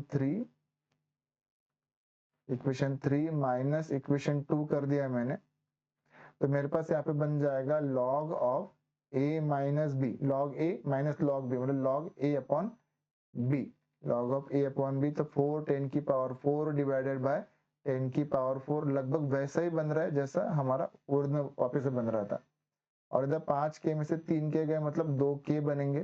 ठीक है, इसको यहाँ से कैंसिल आउट कर लेते हैं, तो देखो 10 की पावर 4 10 की पावर 4, ये वाला पार्ट तो हमारा कैंसिल आउट हो जाएगा, तो log 4 बचेगा, log 4 बचेगा, and that will be equal to 2k है, log 4 is equal to 2k बचा हमारा। तो k का वैल्यू निकाल सकते हैं यहाँ से, k का वैल्यू आ जाएगा हमारा 1/2 log 4 को शायद 2 टाइम log 2 लिखना चाहो तो लिख दो, आपको दिक्कत नहीं, तो बाद में 2 अगर कैंसिल करना है तो वहां से कर सकते हैं। ठीक है, जरूरत पड़े तो हम देख लेंगे, बाकी कोई फर्क नहीं पड़ने वाला, कैलकुलेशन तो हो जाएगा आपका। log 4 को आप log 2 की पावर 2 कर दो, 2 आगे लेके आओ, 2 को उड़ा दो, हो जाएगा। बट नहीं भी करना है, नहीं भी समझ में आ रहा है, तो k की वैल्यू निकाल लिया मैंने, k की वैल्यू मेरे पास आ गई 1/2 log 4, ये वैल्यू मेरे पास आ गई। ये वैल्यू जो है मैं अपने इक्वेशन 1 जो है ना उसमें पुट कर देता हूँ। जब इसको इक्वेशन 1 में पुट करेंगे, 1 है या 2 में जहाँ पे जरूरत पड़ती है वहां पे देख लेते हैं। हाँ तो ठीक है, इसको अगर हम 1 में पुट करते हैं, 1 में भी पुट करेंगे, और एक बार शुरुआत का तो वैल्यू जो है पता नहीं है। ठीक है, तो मेरे ख्याल से ये हो जाएगा, 1 में पुट कर लेते, 1 में या 2 में पुट कर ले तो भी देख लेंगे, 2 में पुट करके चेक कर लेते। 2 वाला क्वेश्चन हमारा क्या था, ओह सॉरी टेक्निकल ग्लिच है, 2 मिनट रुकना पड़ेगा, हमारा कंप्यूटर जो है वो भी थोड़ा सा हैंग हो रहा है। तो देख लेते, ये हमारा जो लगता है ये भी थक गए थे, अच्छा वापस आ गए ये, ठीक चलो ये वापस आ गए हैं, चलो देख लेते हैं अभी। तो यहाँ पे क्या हो रहा है, तो ये के वैल्यू जो है मैं वहां पे पुट कर लेता हूँ। के वैल्यू अगर मैं इक्वेशन की वैल्यू अगर मैं इक्वेशन 2 में पुट कर लेता हूँ, तो मेरे पास बन जाएगा ये log ऑफ 10 की पावर 4, log ऑफ 10 की पावर 4 इक्वल टू, यहाँ पे बन जाएगा ये अपना कितना था, 3k था, तो 3/2 3/2 log 4 प्लस c, इस फॉर्मेट में आ जाएगा। ठीक है, एक बार वैल्यू चेक कर लेते हैं, वैल्यू बराबर है क्या, ठीक है, 3k और सही हो जाएगा, 3k प्लस सी था, और सी तो हमारा क्या था, सी हमारा बेसिकली क्या था, सी हमारा था यहाँ पे log n0 था, तो log n0 हम रख सकते, सी की वैल्यू जो है मुझे क्या पुट कर देनी है, तो I will write c as log n0 put कर देंगे। फायदा ये हो जाएगा कि सारे log के टर्म में आ जाएंगे। ठीक है, ये log n0 हो जाएगा। अब आप देखो कि सब जब log के टर्म में आ जाएगा तो हमारा कैलकुलेशन जो थोड़ा सा आसान हो जाएगा। तो ये 3/2 और log 4 को मैं लिख देता हूँ 2 टाइम्स log 2 कर देता हूँ, log 2 प्लस log n0 कर देता हूँ। ठीक है। अब यहाँ से 2 को कट कर दो, ये 3 जो उसको 2 की पावर में लेके जाओ, ये log 8 हो जाएगा, इधर भी log 8 हो जाएगा। तो हमारे पास देखो कैसे बनेगा ये, this will be equal to log 8 बन जाएगा plus log n0 and this will be equal to log a plus log b, log a into b बन जाएगा 8 इंटू n0। ठीक है, n0 था, थोड़ा सा यहाँ पर लिखने में गड़बड़ कर दिया मैंने, no हो जाएगा, तो n0 था, इसको ऐसे सेपरेट कर दिया and this equal to what, log of n की पावर 4 था। अब यहाँ से दो log को अब कट कर दो, तो n0 की जो वैल्यू है ये मेरे पास बन जाएगी 10 की पावर 4 अपॉन 8, 10 की पावर 4 अपॉन 8। देखो इस तरीके से हमारा आंसर तो आ जाएगा। ठीक है, ऑप्शन को मैच कर लेते हैं, 10 की पावर 4 अपॉन 8 हमारे पास बन रहा है क्या, 10 की पावर 4 अपॉन 8, हाँ हमारे पास ऑप्शन देकर रखा है, डी ऑप्शन हमें देकर रखा है, यहाँ से हो जाएगा। मेरे ख्याल यहाँ से भी बनना चाहिए था, वो समझ में नहीं पड़ रहा कि कहाँ पे गड़बड़ हुआ है। e की पावर 2k था, taking log on both side करेंगे तो log 4 will be equal to 2k हो जाएगा। आई थिंक यहाँ पे भी आंसर आ ही जाएगा अपना, यहाँ पे जो है अपना आंसर वापस से हो जाएगा, क्योंकि यहाँ पे भी क्या करेंगे ना, e की पावर 2k था, देखो बेसिकली वही हुआ ना कि taking log on both side में करूंगा तो वापस से क्या हो जाएगा, log 4 will be equal to 2k log e to the base 1 हो जाएगा। बट 2k का वैल्यू जो वापस से मेरे पास कितना बना, log 4 ही बन रहा है। अगेन देखो सेम केस बनेगा ना, log 4 इक्वल 2k बनेगा यहाँ से भी, और सेम k की वैल्यू जो मैं पुट कर देता हूँ 1/2 log 4, और इनिशियल कंडीशन को मैं कंडीशन को यूज कर लूंगा कि इनिशियल मतलब t इक्वल टू 0 था, तो t इक्वल टू 0 था, तो ये यूज करके भी मैं यहाँ से जा सकता हूँ। मतलब हम इस फॉर्मूला से जो है वो सेम वैल्यू पे आ रहे जहाँ पे हम वो लॉग वाले केस से पहुंचे, तो हमारा आंसर यहाँ से भी बन ही जाता, कोई दिक्कत नहीं था ऐसा। तो शुरुआत में जो कंडीशन है वो वैल्यू पुट करके हम यहाँ से आंसर निकाल लेते। तो ये भी हमारा डायरेक्ट मेथड होता है कि nt equal to n0 e की पावर kt कर दो, वहां से सेम आंसर आएगा जो हमारा ऐसे लॉन्ग प्रोसीजर से आता है, और फाइनली वहां पे तो हम जो हमारा आंसर था 10 की पावर 4/8 वहां पे आ जाते। ठीक है, चलो आई थिंक ये क्लियर हो गया आपको इस क्वेश्चन को सॉल्व कैसे करना है। ग्रोथ काइनेटिक्स का सवाल अगर आया, इतना डेरिवेशन करने की जरूरत नहीं है, आप डायरेक्टली फटाफट कर सकते हो। अगला सवाल है अपना dy by dx plus y equal to 1 plus y upon x.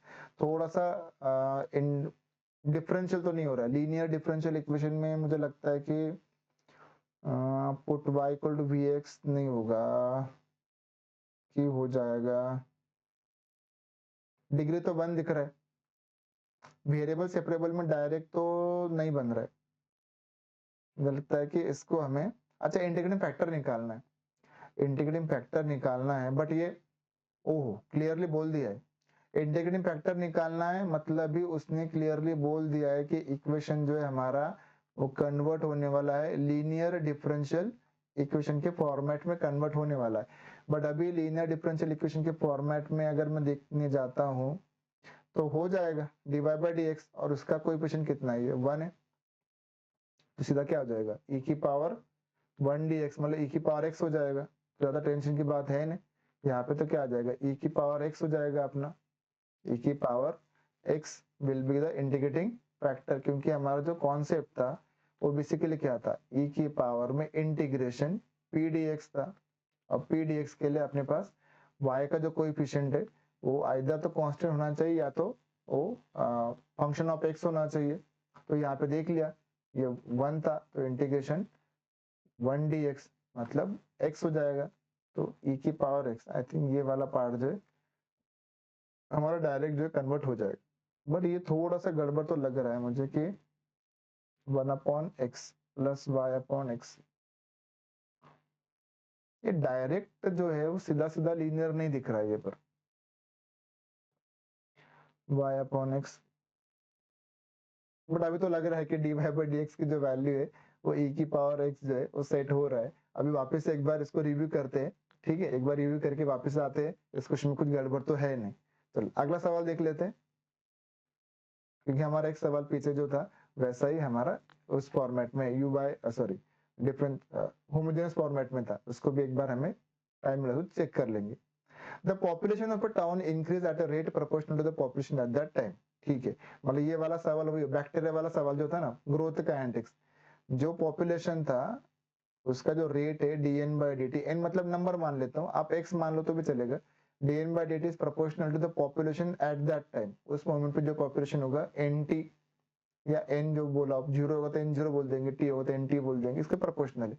मतलब ये एक तरीके से कहना चाह रहा है कि dn by dt जो है वो बेसिकली क्या है, वो है हमारा लैम्बडा इंटू एन है, या के इंटू एन कर दो, ये भाई वापस से केस आ गया अपना। मतलब ये इसको अगर मैं सॉल्व करता हूँ तो अभी मुझे इतना पता है कि इसको सॉल्व करने के बाद तो मेरे पास ऐसे बन जाएगा, n t is equal to n zero e की पावर लैम्बडा टी बन जाएगा। ठीक है, इसको इंटीग्रेट करने के बाद ये क्वेश्चन हमारा इस फॉर्मेट में आ जाएगा। आप लॉग के टर्म में लिखना चाहो लिख दो, कोई फर्क नहीं पड़ेगा, आंसर आपका सेम आने वाला है। क्वेश्चन क्या पूछा आपको, if the population increases from 40,000 to 80,000 in 40 years, 40 साल में ये पॉपुलेशन जो 40,000 से 80,000 बन गया, ठीक है, then the population in another 40 years will be what. बस यहाँ पे अपने को क्या है ना, वो टाइम जो है, टाइम और वैल्यू कितनी है वो समझ लेनी।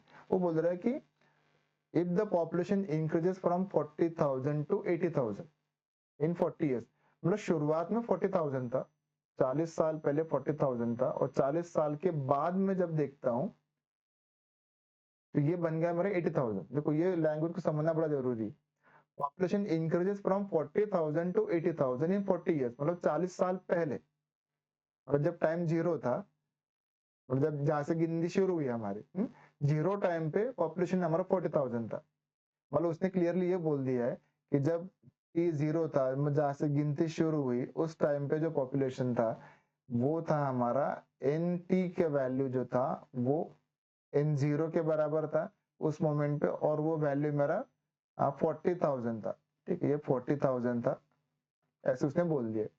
और 40 साल के बाद वाली बात बोल रहा है, आफ्टर 40 years, और टी की वैल्यू जब 40 हो जाएगी तो पॉपुलेशन हमारा 80,000 हो गया, ऐसे उसने बोल दिया कि जब टी की वैल्यू हमारी 40 हो गई है तो एन टी आज के डेट में जो पॉपुलेशन है वो हमारा 80,000 है, ऐसा डाटा उन्होंने दे के रखा है।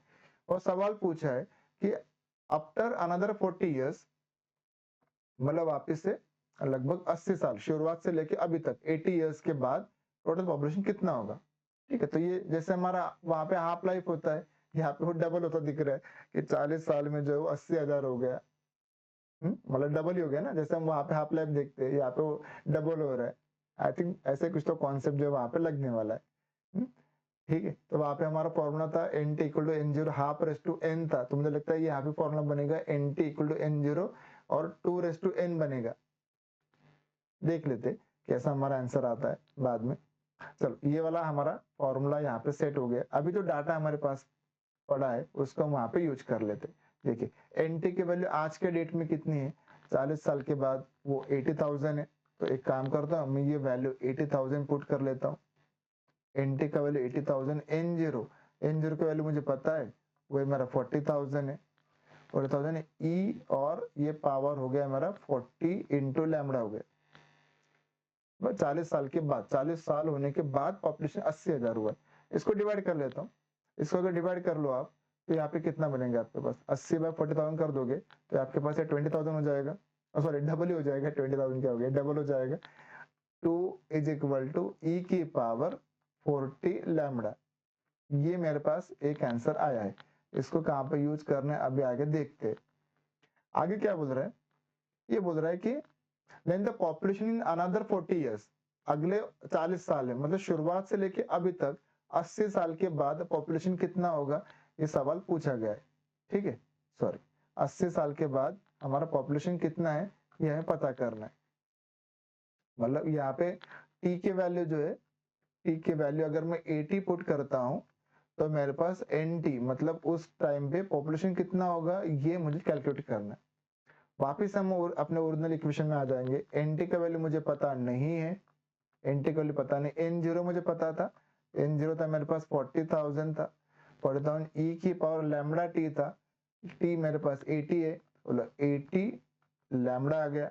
अब इसको जो है मैं ऐसा लिख देता हूँ, दिस इज 40,000, ओ सॉरी हाँ ये 40,000 और ई की पावर 40 लैम्बडा और उसका ऐसे कर देता हूँ क्योंकि 40 इंटू 2 80 होने वाला है, और इसको थोड़ा सा रीअरेंज कर दो। अब e की पावर 40 लैम्बडा की वैल्यू कितनी भैया आपके पास?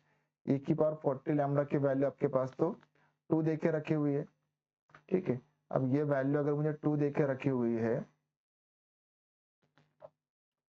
और एक मिनट, कुछ तो गड़बड़ तो नहीं किया है। e की पावर 40 लैम्बडा जो था उसकी वैल्यू मेरे पास 2 था, हाँ ठीक है, और ये 2 का स्क्वायर है। चलो ये वैल्यू मैं पुट कर लेता हूँ यहाँ से, ये वैल्यू मैं पुट कर लेता हूँ यहाँ पे। देख मेरे पास क्या आंसर बन रहा है, मेरे पास आंसर बन रहा है NT is equal to 40,000 multiplied by, अब आप देखो हमारे पास ये जो आंसर बचा हुआ है इसका वैल्यू मैं बोल रहा हूँ, e की पावर 40 लैम्बडा की वैल्यू कितनी है हमारे पास? वो वैल्यू है 2 है, 2 है और उसका स्क्वायर है, 2 का स्क्वायर 4, 4 इंटू 40 कर दो तो आपके पास हो जाएगा 1,60,000। इतना जो है आपके पास पॉपुलेशन बन जाएगा अगेन आफ्टर 40 ईयर्स। तो 1,60,000 जहाँ पे आंसर होगा, और देखिए आपके पास ऑप्शन है ही सही 1,60,000। मतलब ये फायदा होता है कि ये जो ग्रोथ काइनेटिक्स है यहाँ पे अगर हम वो पूरा लॉग नहीं भी यूज करें ना तो ये काम हो जाएगा। तो हमारा जो पिछला वेक्टर वाला सवाल था वो भी ऐसा ही था। तो बेसिकली यहाँ पे क्या हो रहा है ना कि nt is equal to n0 और वो e की पावर जो है लैम्बडा t जो था ना वहां पे फॉर्मूला क्या बनता है, और 2 की पावर n बन जाता है। n मतलब अपने वो डबल वाले केस पर कि टोटल टाइम कितना हो रहा है, 40 साल में अपना डबल हुआ तो 80 साल में कितना होगा, तो वो टाइम था 80 बाय 40 मतलब 2 हो जाएगा, 2 की पावर 2, 4 इंटू 40 कर दो हो जाएगा। मतलब हमारा ओरिजिनल जो ग्रोथ काइनेटिक्स डीके काइनेटिक्स था वहां पे nt equal to n0 half raise to n बन रहा था, यहाँ पे nt इक्वल टू n0 और 2 रेस टू n बनेगा। बट ये हमें पता करना है, ये फॉर्मूला तभी यूज करेंगे जब वो डबल वाला केस दिख रहा होगा। जैसे वहां पे हाफ लाइफ वाला केस था तब यूज किया था, वैसे यहाँ पे वो डबल कब हो रहा है वो पता चला तो डायरेक्ट फॉर्मूला यूज कर सकते हैं यहाँ पे, ठीक है। अगर कोई ऐसा फॉर्मूला आता है तो वापिस से आपको एक बार बताऊंगा कि ये फॉर्मूला बिल्कुल डायरेक्ट फटाफट हम कर सकते हैं बिना इतना कैलकुलेशन किए, डायरेक्ट हम कर सकते हैं। मतलब शॉर्टकट मेथड आ सकता है, बट शॉर्टकट इसलिए नहीं बता रहा हूँ क्योंकि क्वेश्चन में हर बार डबल होगा ये जरूरी नहीं। कभी बोला कि 10% से बड़ा, कभी बोला कि 5% से बड़ा, तब दिक्कत हो जाएगा। हाँ डबल बोला है तो फिर काम चल जाएगा और ये बिल्कुल परफेक्ट काम चलेगा तब तो। चाहो तो अगर हमें लिखना है तो यहाँ पे इसको हम एक और मेथड जो है वो लिख सकते हैं।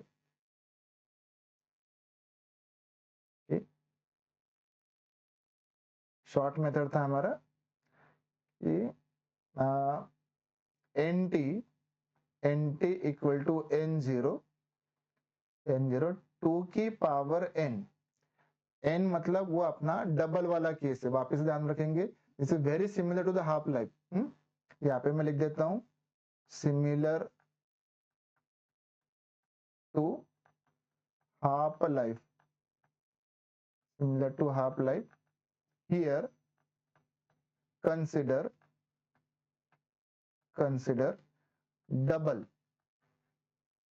डबल लाइफ, यहाँ पे डबल लाइफ कंसिडर करो।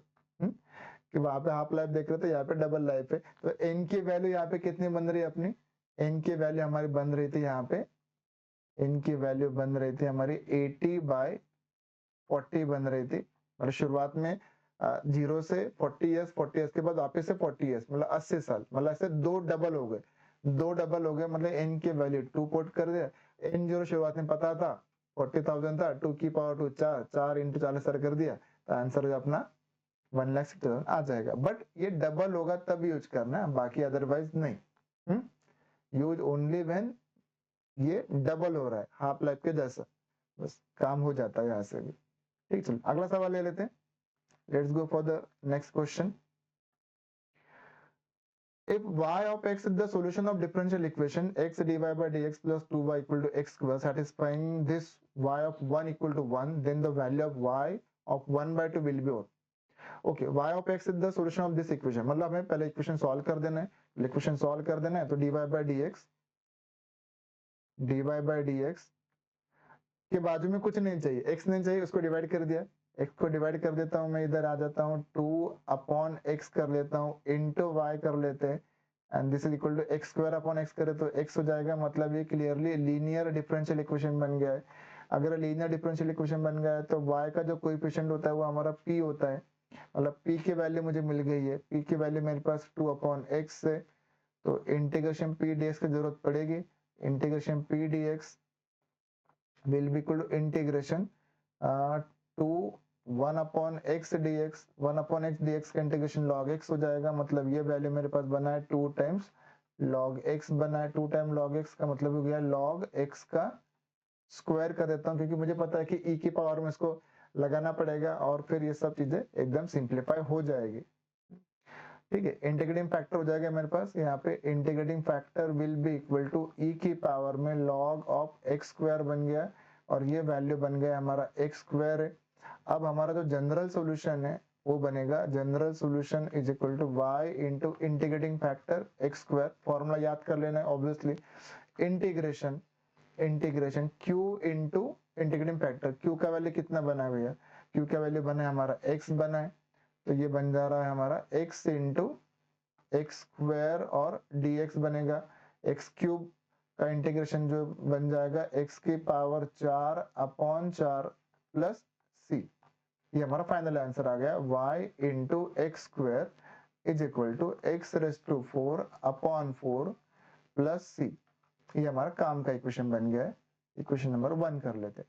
अभी हमें कुछ डाटा उसने बोल के रखा है c के लिए, हम बोला ही y ऑफ 1 की वैल्यू 1 है, मतलब एक तरीके से बोलना चाह रहा है कि x की वैल्यू अगर आप 1 पुट कर रहे हो तो y की वैल्यू आपकी 1 आ रही है।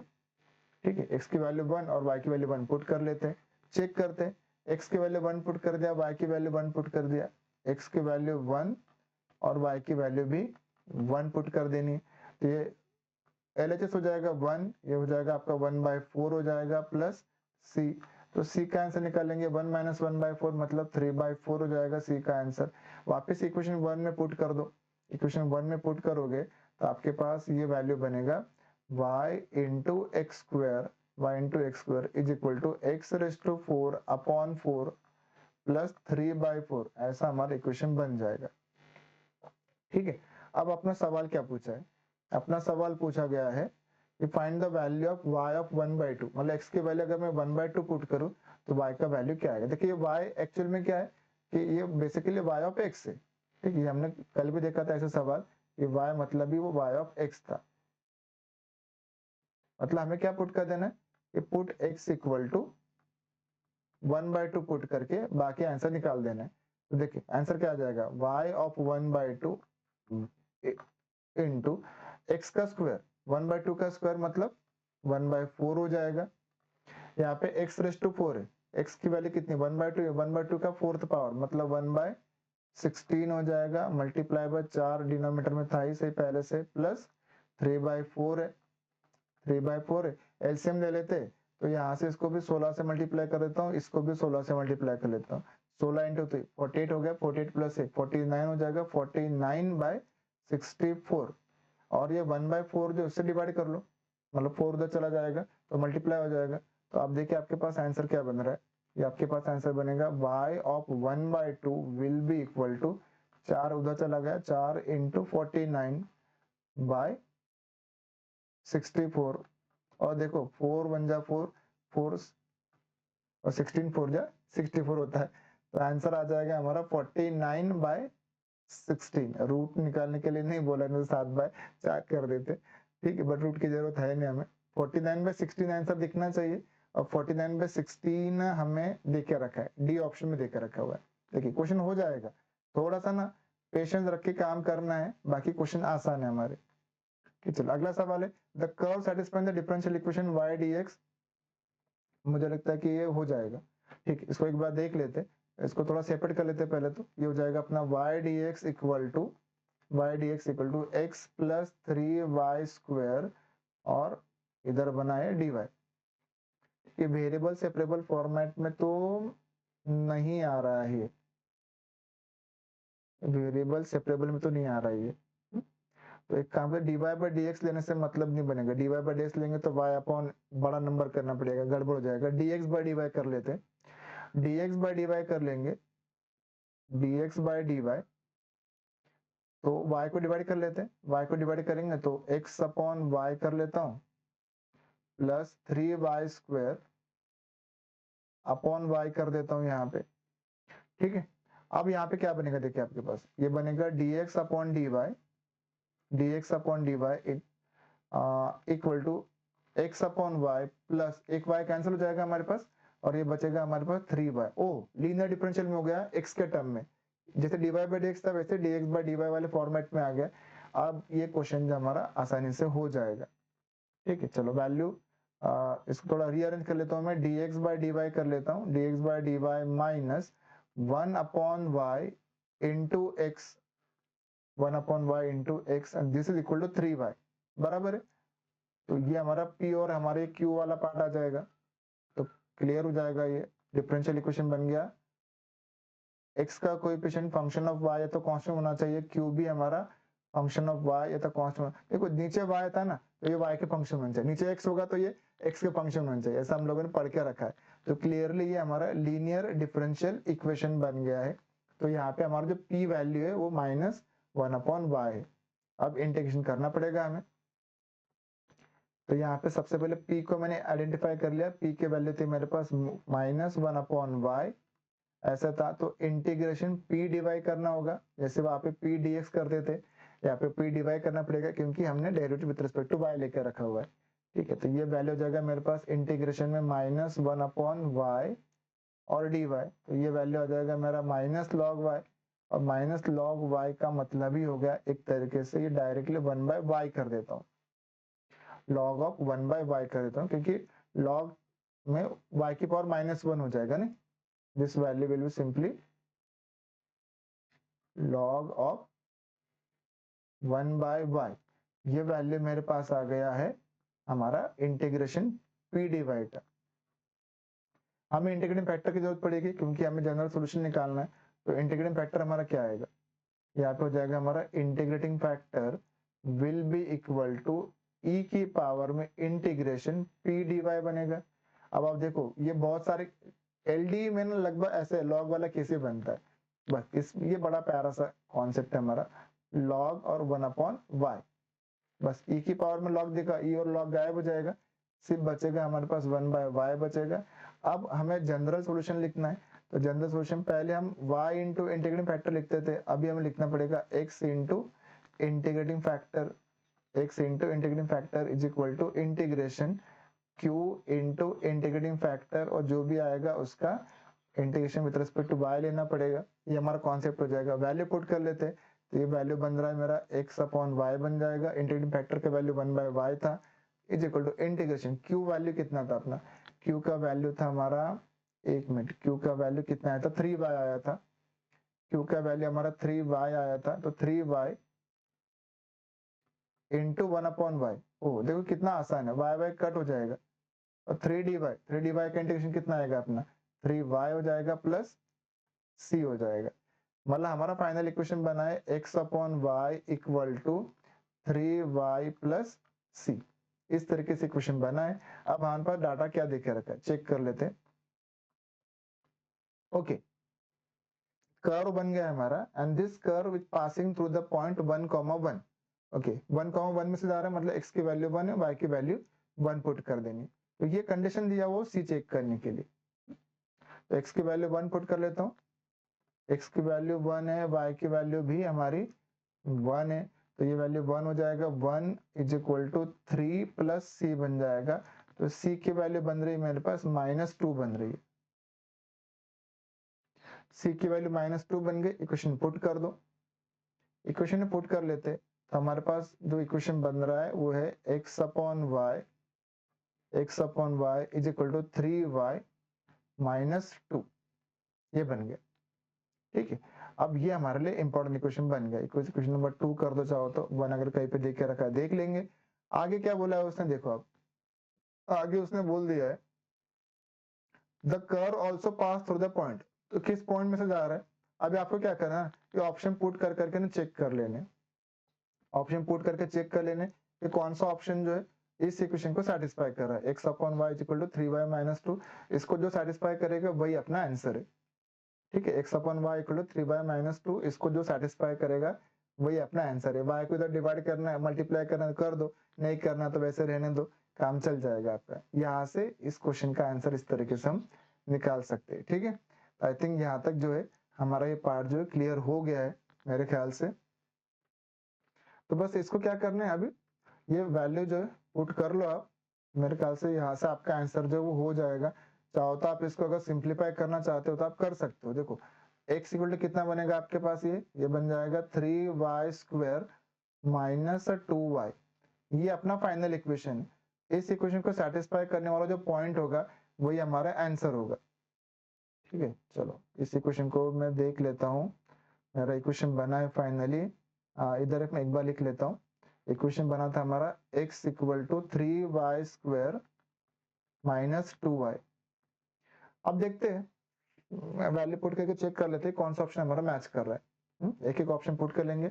x की वैल्यू अगर मैं सी ऑप्शन ले लेता हूँ, x की वैल्यू 1/3 पुट करूँ तो 1/3, y की वैल्यू -1/3 का स्क्वायर 1/9 हो जाएगा, 3 इंटू 1/9 1/3 हो जाएगा, 1/3 माइनस 1/3 माइनस 2/3 -1/3 बनेगा। सी तो नहीं बनने वाला है बट डी बन जाएगा अपना। x की वैल्यू -1/3 पुट करो तो इसकी वैल्यू 1/3 है, 3 इंटू 1/9 1/3 हो जाएगा, माइनस 2 इंटू 1/3 तो 2/3, मतलब 1/3 माइनस 2/3 विल बी -1/3। ओह बढ़िया है, आई थिंक डी ऑप्शन जो ये मैच कर जाएगा। आप पुट करके एक बार आंसर जो है इसका चेक कर देना, आपका आंसर हो जाएगा यहाँ से। ठीक, चलो अगला सवाल लेते हैं अपन लोग। इसके बाद चल एक और सवाल है हमारे पास, 1/x dy/dx equal to tan inverse. कुछ तो गड़बड़ है इधर, क्वेश्चन में tan इनवर्स x दिया है कि पता नहीं चल रहा है।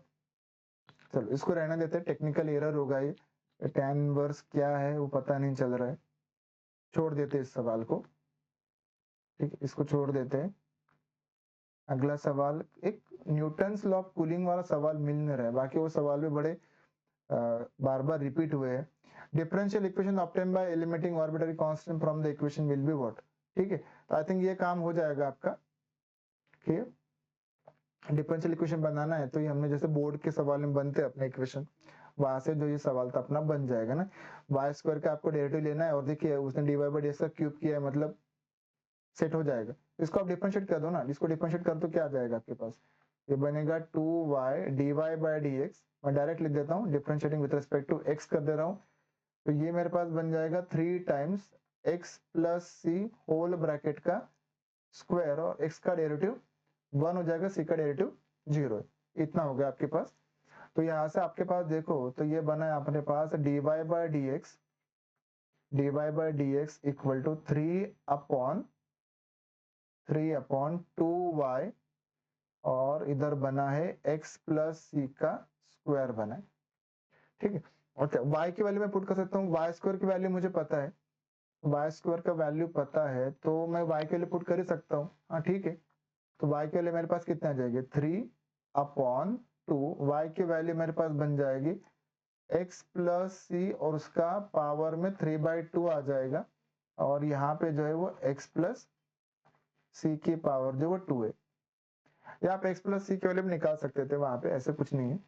ठीक है, मैंने ऐसे सिंप्लीफाई कर दिए। अब आप देखो x प्लस सी की पावर जो है 3/2, उसको ऊपर लेके चले जाओ, अगर इसको ऊपर लेके चले गए तो आपके पास ये वैल्यू कितना बन रहा है 3/2, और ये वैल्यू बन रहा है आपका x प्लस सी की पावर 2 में से 3/2 माइनस कर दो, 2 में से 3/2 माइनस कर दोगे मतलब ये 1/2 बचेगा, ये 1/2 बचेगा। ठीक है, ये 1/2 बचेगा, और यहाँ पे हमारा बना है ये dy/dx। ठीक है, अब x प्लस सी की वैल्यू जो है ये तो y के टर्म में लिखा हुआ है भैया, तो एक बार काम करते हैं, x प्लस सी की वैल्यू यहाँ से निकाल तो सकते हैं, जैसे क्यूब किया है ना, क्यूब किया है, सब जगह क्यूब किया है, मतलब हमें भी एक बार क्यूब करके देख लेना पड़ेगा। चलो क्यूब करके देख लेते हैं, तो क्यूब करके देखेंगे तो ये हो जाएगा 27/8 हो जाएगा, और ये 3/2 हो जाएगा। x प्लस सी की वैल्यू जो है वो कितने बनेगी, पावर में 3/2 चला जाएगा। ओह, वापिस से हमारा लैपटॉप थोड़ा एक मोमेंट के लिए वेट करना पड़ेगा, थोड़ा गड़बड़ किया है कुछ तो इसने। हाँ चल हो गया, वापिस से आ गया। पानी पीने चला जाता है लगता है वो भी। एक्स प्लस सी की वैल्यू जो क्यूब कर देते क्योंकि ऑप्शन में सब जगह क्यूब दिख रहा है, मेरे ख्याल से सेट हो जाएगा, कुछ ना कोई वैल्यू हमारा देख लेंगे, क्योंकि स्क्वायर करने से तो कुछ डाटा मुझे दिख नहीं रहा यहाँ पे। चलो तो क्यूब ऑन बोथ साइड कर लेते हैं। क्यूब ऑन बोथ साइड करेंगे तो यहाँ पे बनेगा dy बाई डी एक्स का क्यूब बन जाएगा। This is cube is equal to, यहाँ पे भी क्यूब कर लेंगे तो 3 का क्यूब हमारा बन जाएगा 27 बनेगा, ये 2 का क्यूब 8 बनेगा, और ऐसे कुछ तो दिख रहा है, सारे ऑप्शन में ऐसे कुछ फॉर्मेट में है। और यहाँ पे क्या बन रहा है अपना x प्लस सी की पावर में बन जाएगा 3/2 बनेगा। बस ये थोड़ा सा अपने को ना यहाँ पे देखना पड़ेगा कि हमारे पास y की वैल्यू कितनी थी। y स्क्वायर जो था, ओह y की वैल्यू आ गई मेरे ख्याल से, नहीं यहाँ से अगर देखे तो y का अगर मैं रूट लेता हूँ y स्क्वायर का, तो ये वैल्यू कितना बन रहा है, x प्लस सी की पावर 3/2 ही तो बन रहा है। मतलब ये y की वैल्यू थी, तो हो गया अपना काम। तो ये y की वैल्यू थी, और हमारा इक्वेशन जो है वो कन्वर्ट हो गया है 27/8 और इंटू ये y है। बस ये 8 को इधर मल्टीप्लाई कर दो, 8 time dy by d x का cube minus 27y equal to 0 कर देना। आई थिंक ऑप्शन जब का मैच कर जाएगा बराबर, 27 को इधर लेके आ जाएंगे, या तो फिर सी ऑप्शन भी सही है, 8 को इधर मल्टीप्लाई किया, 27 को इधर रहने दिया, चलेगा। चलेगा, तो सी ऑप्शन जो हमारा ये सही हो जाएगा। तो ये भी एक आसान सवाल था। चलिए एक और सवाल ले लेते हैं। ये सवाल ठीक है, वापस देखो डीके काइनेटिक्स का सवाल है, एकदम आसान है। डीके काइनेटिक्स जब दिखा आपको, फर्स्ट ऑर्डर का हमारा जो इक्वेशन है केमिकल काइनेटिक्स का, वो लगा देना आपको। क्या बोला, decay rate of radium is proportional to the amount of present at any time, t पता है हमें। If initially 60 gram was present and half life period is 1600 years, शुरुआत में 60 ग्राम था, हाफ लाइफ 1600 ईयर्स है उसका। What is the amount of remaining of radium remain after the 3200 years? 3200 year मतलब दो हाफ लाइफ हो गया, पहले 60 ग्राम था, 60 ग्राम था, 1600 ईयर में जो है उसका आधा हो जाएगा, 30 ग्राम हो जाएगा, और 1600 ईयर में 30 ग्राम का आधा हो जाएगा, मतलब आंसर जो हमारा वो 1500 ग्राम आ जाएगा। और यहाँ पे हमने वही फॉर्मूला लगा दिया कि एन टी कितना अमाउंट बचा है is equal to n zero, शुरुआत में कितना था, इनटू हाफ के पावर एन, एन मतलब नंबर ऑफ हाफ लाइफ होते हैं, और यहाँ पे नंबर ऑफ हाफ लाइफ कितने हो रहे, तो टोटल टाइम कितना आपका 3200 है, डिवाइडेड बाय 1600, 1600 मतलब एक हाफ लाइफ। बेसिकली फॉर्मूला क्या अपना कि टी टोटल या total time upon half life, ये अपना फॉर्मूला है, केमिकल काइनेटिक्स में हमने ये पढ़ कर रखा है। तो यहाँ से मैंने देख लिया एन जीरो शुरुआत का अमाउंट था, एन टी बचा हुआ अमाउंट है, बचा हुआ अमाउंट है उन्होंने पता करने के लिए बोला, शुरुआत का अमाउंट 60 ग्राम था, 60 ग्राम था, ये 1/2 और ये वैल्यू मेरा 2 हो रहा था, 2 हो रहा था, तो ये 1/4 हो जाएगा, 60 इंटू 1/4 करोगे तो 15 ग्राम जितना बचेगा। या आप ऐसा नॉर्मल देख सकते हो ना, 1600 ईयर में आधा हो जाता है, आज 60 ग्राम है, 1600 साल के बाद कितना होगा, 60 का आधा हो जाएगा, 30 ग्राम बचेगा, और 1600 ईयर में कितना होगा, और 30 का आधा हो जाएगा, 30 का आधा मतलब कितना, 15 ग्राम बचेगा। ऐसा भी कर सकते हो, बट ये तभी होगा जब हमारा फर्स्ट ऑर्डर काइनेटिक्स होगा। और डीके रेट जो है वो हमेशा हमारा, मतलब जो रेडियो एक्टिव डीके है that is the first order kinetics, ये हमने प्रीवियस लेक्चर में भी इसको देखा था। तो डायरेक्टली यहाँ पे हमने केमिस्ट्री वाला फंडा लगा दिया और क्वेश्चन हमारा हो गया। ठीक है, तो ये भी एक सवाल है, थोड़ा सा अलग सवाल देखते हैं अपन लोग, कुछ और सवाल देख लेते हैं। आई थिंक ये भी हो जाएगा, देखो मैं जस्ट एक आपको फॉर्मेट बता देता हूँ। इस डिवाइड बाय डेक्स के बाद में कुछ नहीं चलेगा, साइन एक्स को डिवाइड कर दो, हमें पक्का वही याद रखना है कि डिवाइड बाय डेक्स अकेला होना चाहिए। Divide by d x equal to, यहाँ पे हो जाएगा y और cos upon sine, cos x upon sine x कर देता हूँ,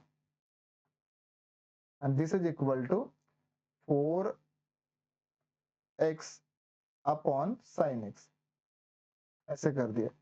अच्छा cos अपॉन साइन तो क्या हो गया, cot हो जाएगा, मतलब ये हो गया हमारा dy बाई डी एक्स, ये लीनियर फॉर्मेट में बन रहा है लगता है ये, cot x into y, function of x हो जाएगा y के बाजू में, और इधर फंक्शन ऑफ एक्स से आना चाहिए था 4x और 1/sin तो क्या होता है कोसेक होता है, कोसेक एक्स कर दिया। तो ये हमारा clearly linear differential equation format में आ गया। लीनियर डिफरेंशियल में आ गया मतलब इंटीग्रेटिंग फैक्टर पता करना पड़ेगा। इंटीग्रेटिंग फैक्टर पता करने के लिए पहले वो p पता करना पड़ेगा। तो p का वैल्यू कितना है हमारा, p का वैल्यू यहाँ पे बन रहा है cot x बन रहा है, तो हमें इंटीग्रेशन p dx करना पड़ेगा। इंटीग्रेशन p dx मतलब इंटीग्रेशन cot x dx, और cot x का इंटीग्रेशन कितना होता है अपना cos अपन sin, और नीचे फंक्शन इसके ऊपर डेरिवेटिव है, तो ये हो जाएगा अपना सीधा सीधा डायरेक्टली log ऑफ साइन आ जाएगा। आप देखो वापस से वही आ गया, e की पावर में log लगाओगे तो वो log गायब हो जाएगा। लीनियर की यही खासियत है, मैक्सिमम टाइम ना आप e की पावर में log वाले फॉर्मेट में कन्वर्ट होता है। तो यहाँ पे बन जाएगा अपना integrating factor will be equal to e की पावर में इंटीग्रेशन p dx, मतलब ही हो गया e की पावर में log ऑफ साइन x बन जाएगा। log ऑफ साइन x बना है, अब देखो log और e गायब हो जाएगा। इफेक्टिवली आंसर कितना बचा है, इफेक्टिवली आंसर बचा है हमारा साइन x बचा हुआ है, इंटीग्रेटिंग फैक्टर आ जाएगा। अब आपका जो जनरल सॉल्यूशन है वो लिख देना आपको। तो जनरल सॉल्यूशन कैसे बनेगा अपना, जनरल सॉल्यूशन बनेगा हमारा, general solution equal to y into integrating factor sine x equal to integration q into integrating factor होता था। q की वैल्यू कितनी थी हमारी, q की वैल्यू था हमारे I think x into cosec था शायद, हाँ 4x इंटू कोसेक x था। तो q का वैल्यू हमें पता है 4x इंटू कोसेक x है, कोसेक x और इंटू साइन x था। अब देखो तो साइन इंटू कोसेक, ये वाला तो कितना हो गया भैया अपना 1 हो जाएगा, कोसेक मतलब 1/sin होता है, गायब हो जाएगा, मतलब खाली बचा है 4x dx। तो इसका इंटीग्रेशन आ जाएगा 4x² 2 प्लस c, ठीक है, x का इंटीग्रेशन x² 2 हो जाएगा, मतलब एट द एंड ये बचा है हमारा 2x² प्लस c, और ये बचा है हमारा y इंटू साइन x, ऐसा बचा हुआ है। ठीक, चलो अब चेक करते हैं हमारा आंसर किस फॉर्मेट में है। अच्छा इन्होंने पर्टिकुलर सॉल्यूशन निकालने के लिए बोला है, ओके यहाँ पे बोल दिया है इफ y ऑफ π/2 की वैल्यू 0 है तो y ऑफ π/6 की वैल्यू कितनी होगी। चलो हमें ये फॉर्मेट जो इसको यूज कर लेना है कि x की वैल्यू अगर मैं π/2 पुट करता हूँ तो y की वैल्यू 0 आती है, x की वैल्यू π/2 पुट करता हूँ तो y की वैल्यू 0 है। इस इक्वेशन में आ जाते हैं, तो y की वैल्यू 0 है तो 0 इंटू एनीथिंग 0 हो जाएगा, 0 हो जाएगा 0, और x की वैल्यू मुझे कितनी पुट करनी है π/2 पुट करना था, 2 इंटू π/2 का स्क्वायर मतलब π²/4 हो जाएगा प्लस c, तो ये 2 और ये 2 कर देना है, मतलब c की वैल्यू कितने आ रही है, c की वैल्यू आ रही है हमारे पास -π²/2। ये वैल्यू इधर पुट कर लेते हैं इस इक्वेशन के अंदर, इसको इक्वेशन नंबर 2 कर दो, ओरिजिनल हमारी इक्वेशन 1 था शायद, ठीक है चलो यहाँ पे पुट कर लेंगे। अब आप देखोगे कि हमारे पास जो डाटा है वो क्या बना हुआ है, तो ये बना है हमारा y of x into sine x equal to 2x² minus π²/2, ऐसा कुछ तो हमारा इंफॉर्मेशन बना हुआ है। और हमें वैल्यू किसका निकालने के लिए बोला है, हमें वैल्यू निकालने के लिए बोला है y ऑफ π/6, हाँ y ऑफ π/6 निकालने के लिए बोला है। नेक्स्ट की वैल्यू क्या पुट कर देनी है हमें, x की वैल्यू में π/6 पुट कर देनी है। चलो x की वैल्यू अगर मैं π/6 पुट कर देता हूँ तो मेरे पास y of π/6 into sine of π/6, ठीक है साइन π/6 मतलब साइन 30, उसकी वैल्यू हम बाद में पुट कर लेंगे 1/2 जो है 2, और यहाँ पे π²/36, ठीक है ना, उसका स्क्वायर कर दिया मैंने, माइनस π²/2। देखो सीटी के सवाल भी अच्छे सवाल आते हैं, ऐसा तो है नहीं, ठीक है ये 2 हो गया, और इसको मैं एक काम करता हूँ इसको 18 कर देता हूँ, ठीक है। साइन π/6 की वैल्यू कितनी है अपने पास, साइन π/6 अपने पास 1/2 हो जाता है, तो यहाँ पे क्या आ जाएगा y of π/6 into 1/2 is equal to, अच्छा यहाँ पे 18 था और ये 2 था, तो एक काम करता हूँ इसका एलसीएम ले लेता हूँ, इसको 9 से मल्टीप्लाई कर लेता हूँ, इसको भी 9 से मल्टीप्लाई कर लेता हूँ, तो π² माइनस 9π² मतलब हो जाएगा -8π² हो जाएगा, और डिवाइडेड बाय कितना है हमारे पास, तो 18 है, और ये 2 जो है ये 2 9 जा 18 कर लेता हूँ, मतलब फाइनल आंसर आ गया हमारे पास -8π² अपॉन 9, -8π² अपॉन 9, ये हमारा फाइनल आंसर है। और एक बार हम ऑप्शन को चेक कर लेते, कि हमारा ऑप्शन सही है कि नहीं है। -8 pi square upon 9, 8 pi square upon 9 D option दिख रहा है, ए में 4/9 था, गड़बड़ था उधर, मतलब डी आंसर करेक्ट है। तो देखिए, तो डिफरेंशियल इक्वेशन के हम लोगों ने क्वेश्चन जो है वो अलग अलग फॉर्मेट के क्वेश्चन कर दिए है। एक और वीडियो आपको यहाँ पे अपलोड कर देंगे जिसमें कुछ और अच्छे जो पीवाईक्यूज है, पर्टिकुलर जो न्यूटन्स लॉ ऑफ कूलिंग के जो क्वेश्चन है वो भी बहुत सारे रिपीट हुए, बैक्टीरिया वाले क्वेश्चन है, पॉपुलेशन वाले क्वेश्चन है, अभी आपको समझ में आ गया, वो क्वेश्चन तो हमारे आसान थे। तो एक और वीडियो हम अपलोड करेंगे। ये वीडियो आपको अगर अच्छा लगा है तो उसको लाइक करो, शेयर करो, और चैनल को सब्सक्राइब नहीं किया है तो अभी तक इसको सब्सक्राइब करना है, क्योंकि इसके ऊपर वापस से हमारा जो केमिस्ट्री का लेक्चर वो तो होने ही वाले हैं, बट इसके साथ साथ हम लोग वेक्टर, 3D, मैट्रिसेस, लॉजिक, इनके जो हमारे हाई वेटेज वाले चैप्टर से इनके भी वीडियोस इस चैनल के ऊपर आने वाले हैं। तो ये चैनल आपको बहुत हेल्प करेगा to attain the 99 percentile in CT, और मेरा दावा है कि आपको डेफिनेटली मैथ्स के अंदर भी जो है वो 99 परसेंटाइल, और केमिस्ट्री के अंदर भी आपको 100 परसेंटाइल अगर मिलेंगे, अगर आप ये वीडियोस को प्रॉपरली देखते हो, इनको कॉन्सेप्ट को रिवाइज कर लेते हो। चलिए वापस से मिलते हैं अपन लोग नेक्स्ट लेक्चर में। Till then, thank you.